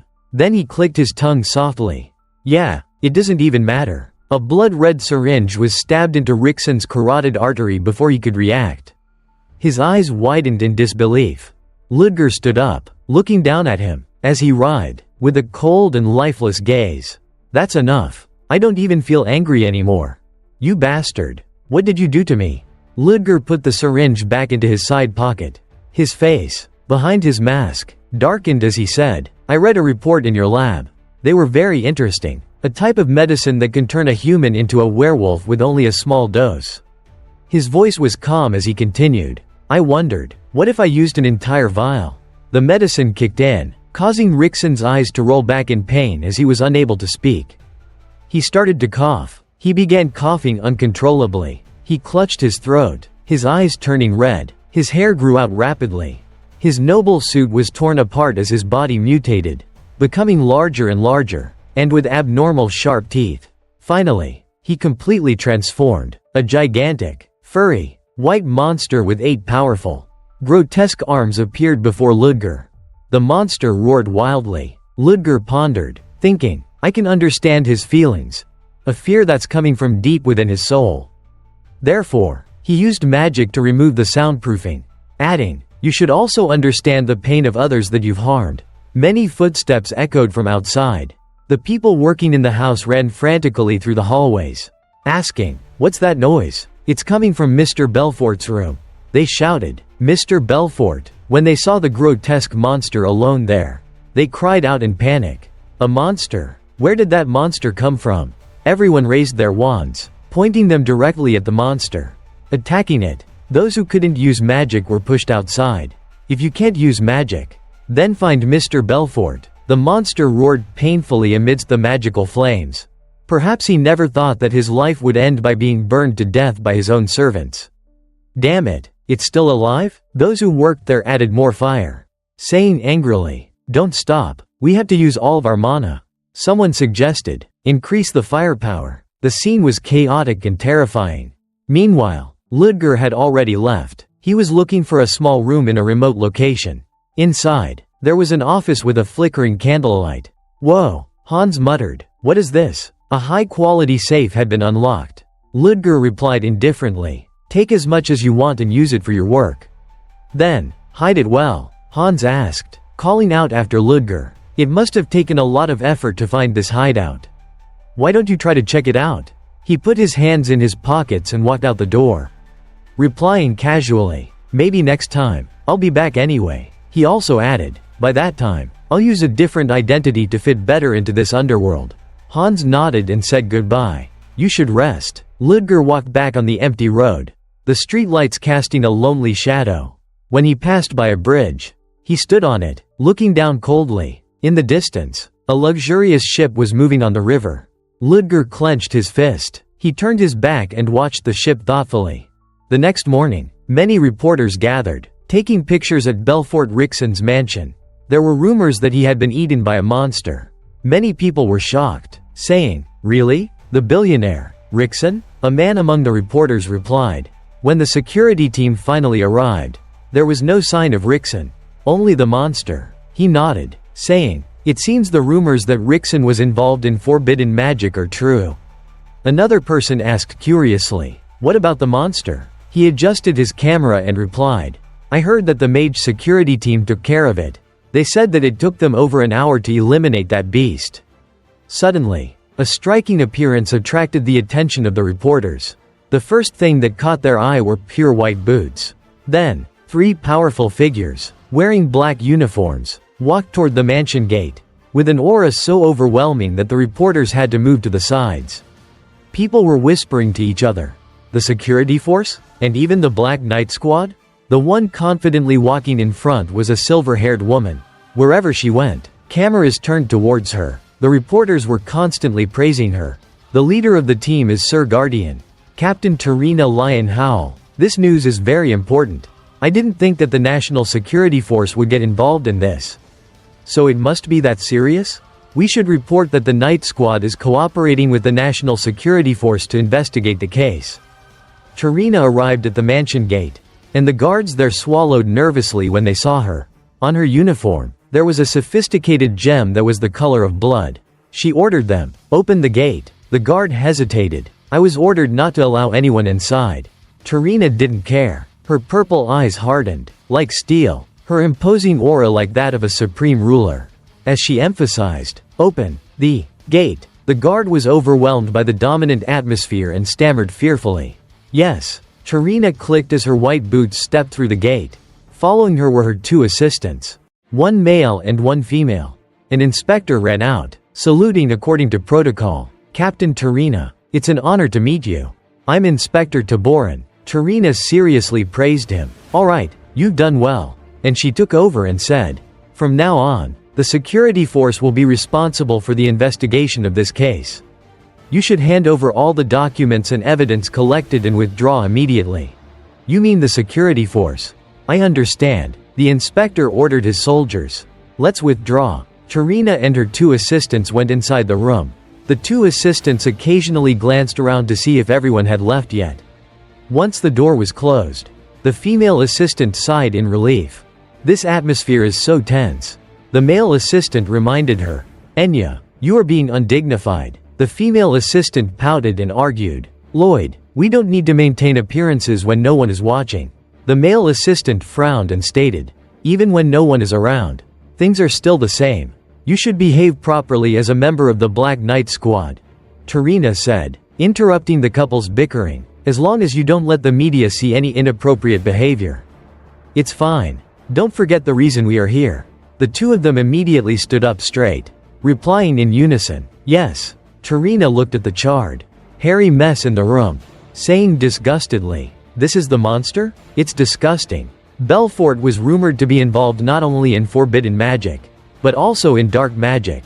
Therefore, when we heard that he was killed by a monster, this was no ordinary case. Lloyd flipped through a report. A monster appeared, and Rickson was killed. That's what the witnesses said. Enya leaned closer to the rotting monster's corpse, propping her chin up with her hand as she guessed. The monster's corpse is quite interesting. Just by looking at it, you can see that it was burned down to its bones. There's no way we can accurately identify it. Let's look around the room. The three of them searched the room. Tarina stopped in front of a painting of a gentle, elegant woman. She noticed that there was something wrong around the painting. A small mark on the wall. It wasn't burned? Tarina pressed down on the bottom of the painting's frame and forcefully moved it to the right. The wall behind it automatically opened, revealing a hidden mechanism. Lloyd exclaimed in surprise. "A secret room?" Tarina nodded. "Yeah, but there's nothing inside." Tarina knelt down to take a closer look, noticing a square-shaped empty space inside. She guessed, judging from the size and location, this was the perfect place to hide a safe. Enya wondered, "A safe?" Lloyd explained. Belfort Rickson was known as a tycoon who did a lot of shady things. So it's no surprise that he had a lot of secrets. He would usually hide his documents in places that only he knew about. There must have been a safe here until last night. Tarina pondered. You can see that there are still traces of a safe here. It was just recently moved. The mysterious death of a billionaire. The appearance of a monster. And a missing safe. This can't just be a coincidence. We can only conclude that someone interfered with Belfort's death. However, what was their purpose when they had to hide everything so carefully? The only person I know who has these skills is. Tarina looked up. In her imagination, she was able to grasp the identity of this hidden person. A man in a black cloak, fluttering in the wind, with his hand lifting his magician's hat, stood proudly where only the moonlight shone, with his back turned to her. Tarina told herself the answer. It's Ares Lupin. Lloyd, who didn't hear clearly, asked, "What did you say?" Tarina stood up, putting her hands on her knees and shaking her head. "No, it's nothing. Has there been anything unusual happening in Leathervelk recently?" He suddenly remembered. There was one. An abandoned factory was burned down recently. Actually, it happened not long before Belfort's death last night. Hearing his report, Tarina confidently stated, "Well, then there might be something there. Let's go."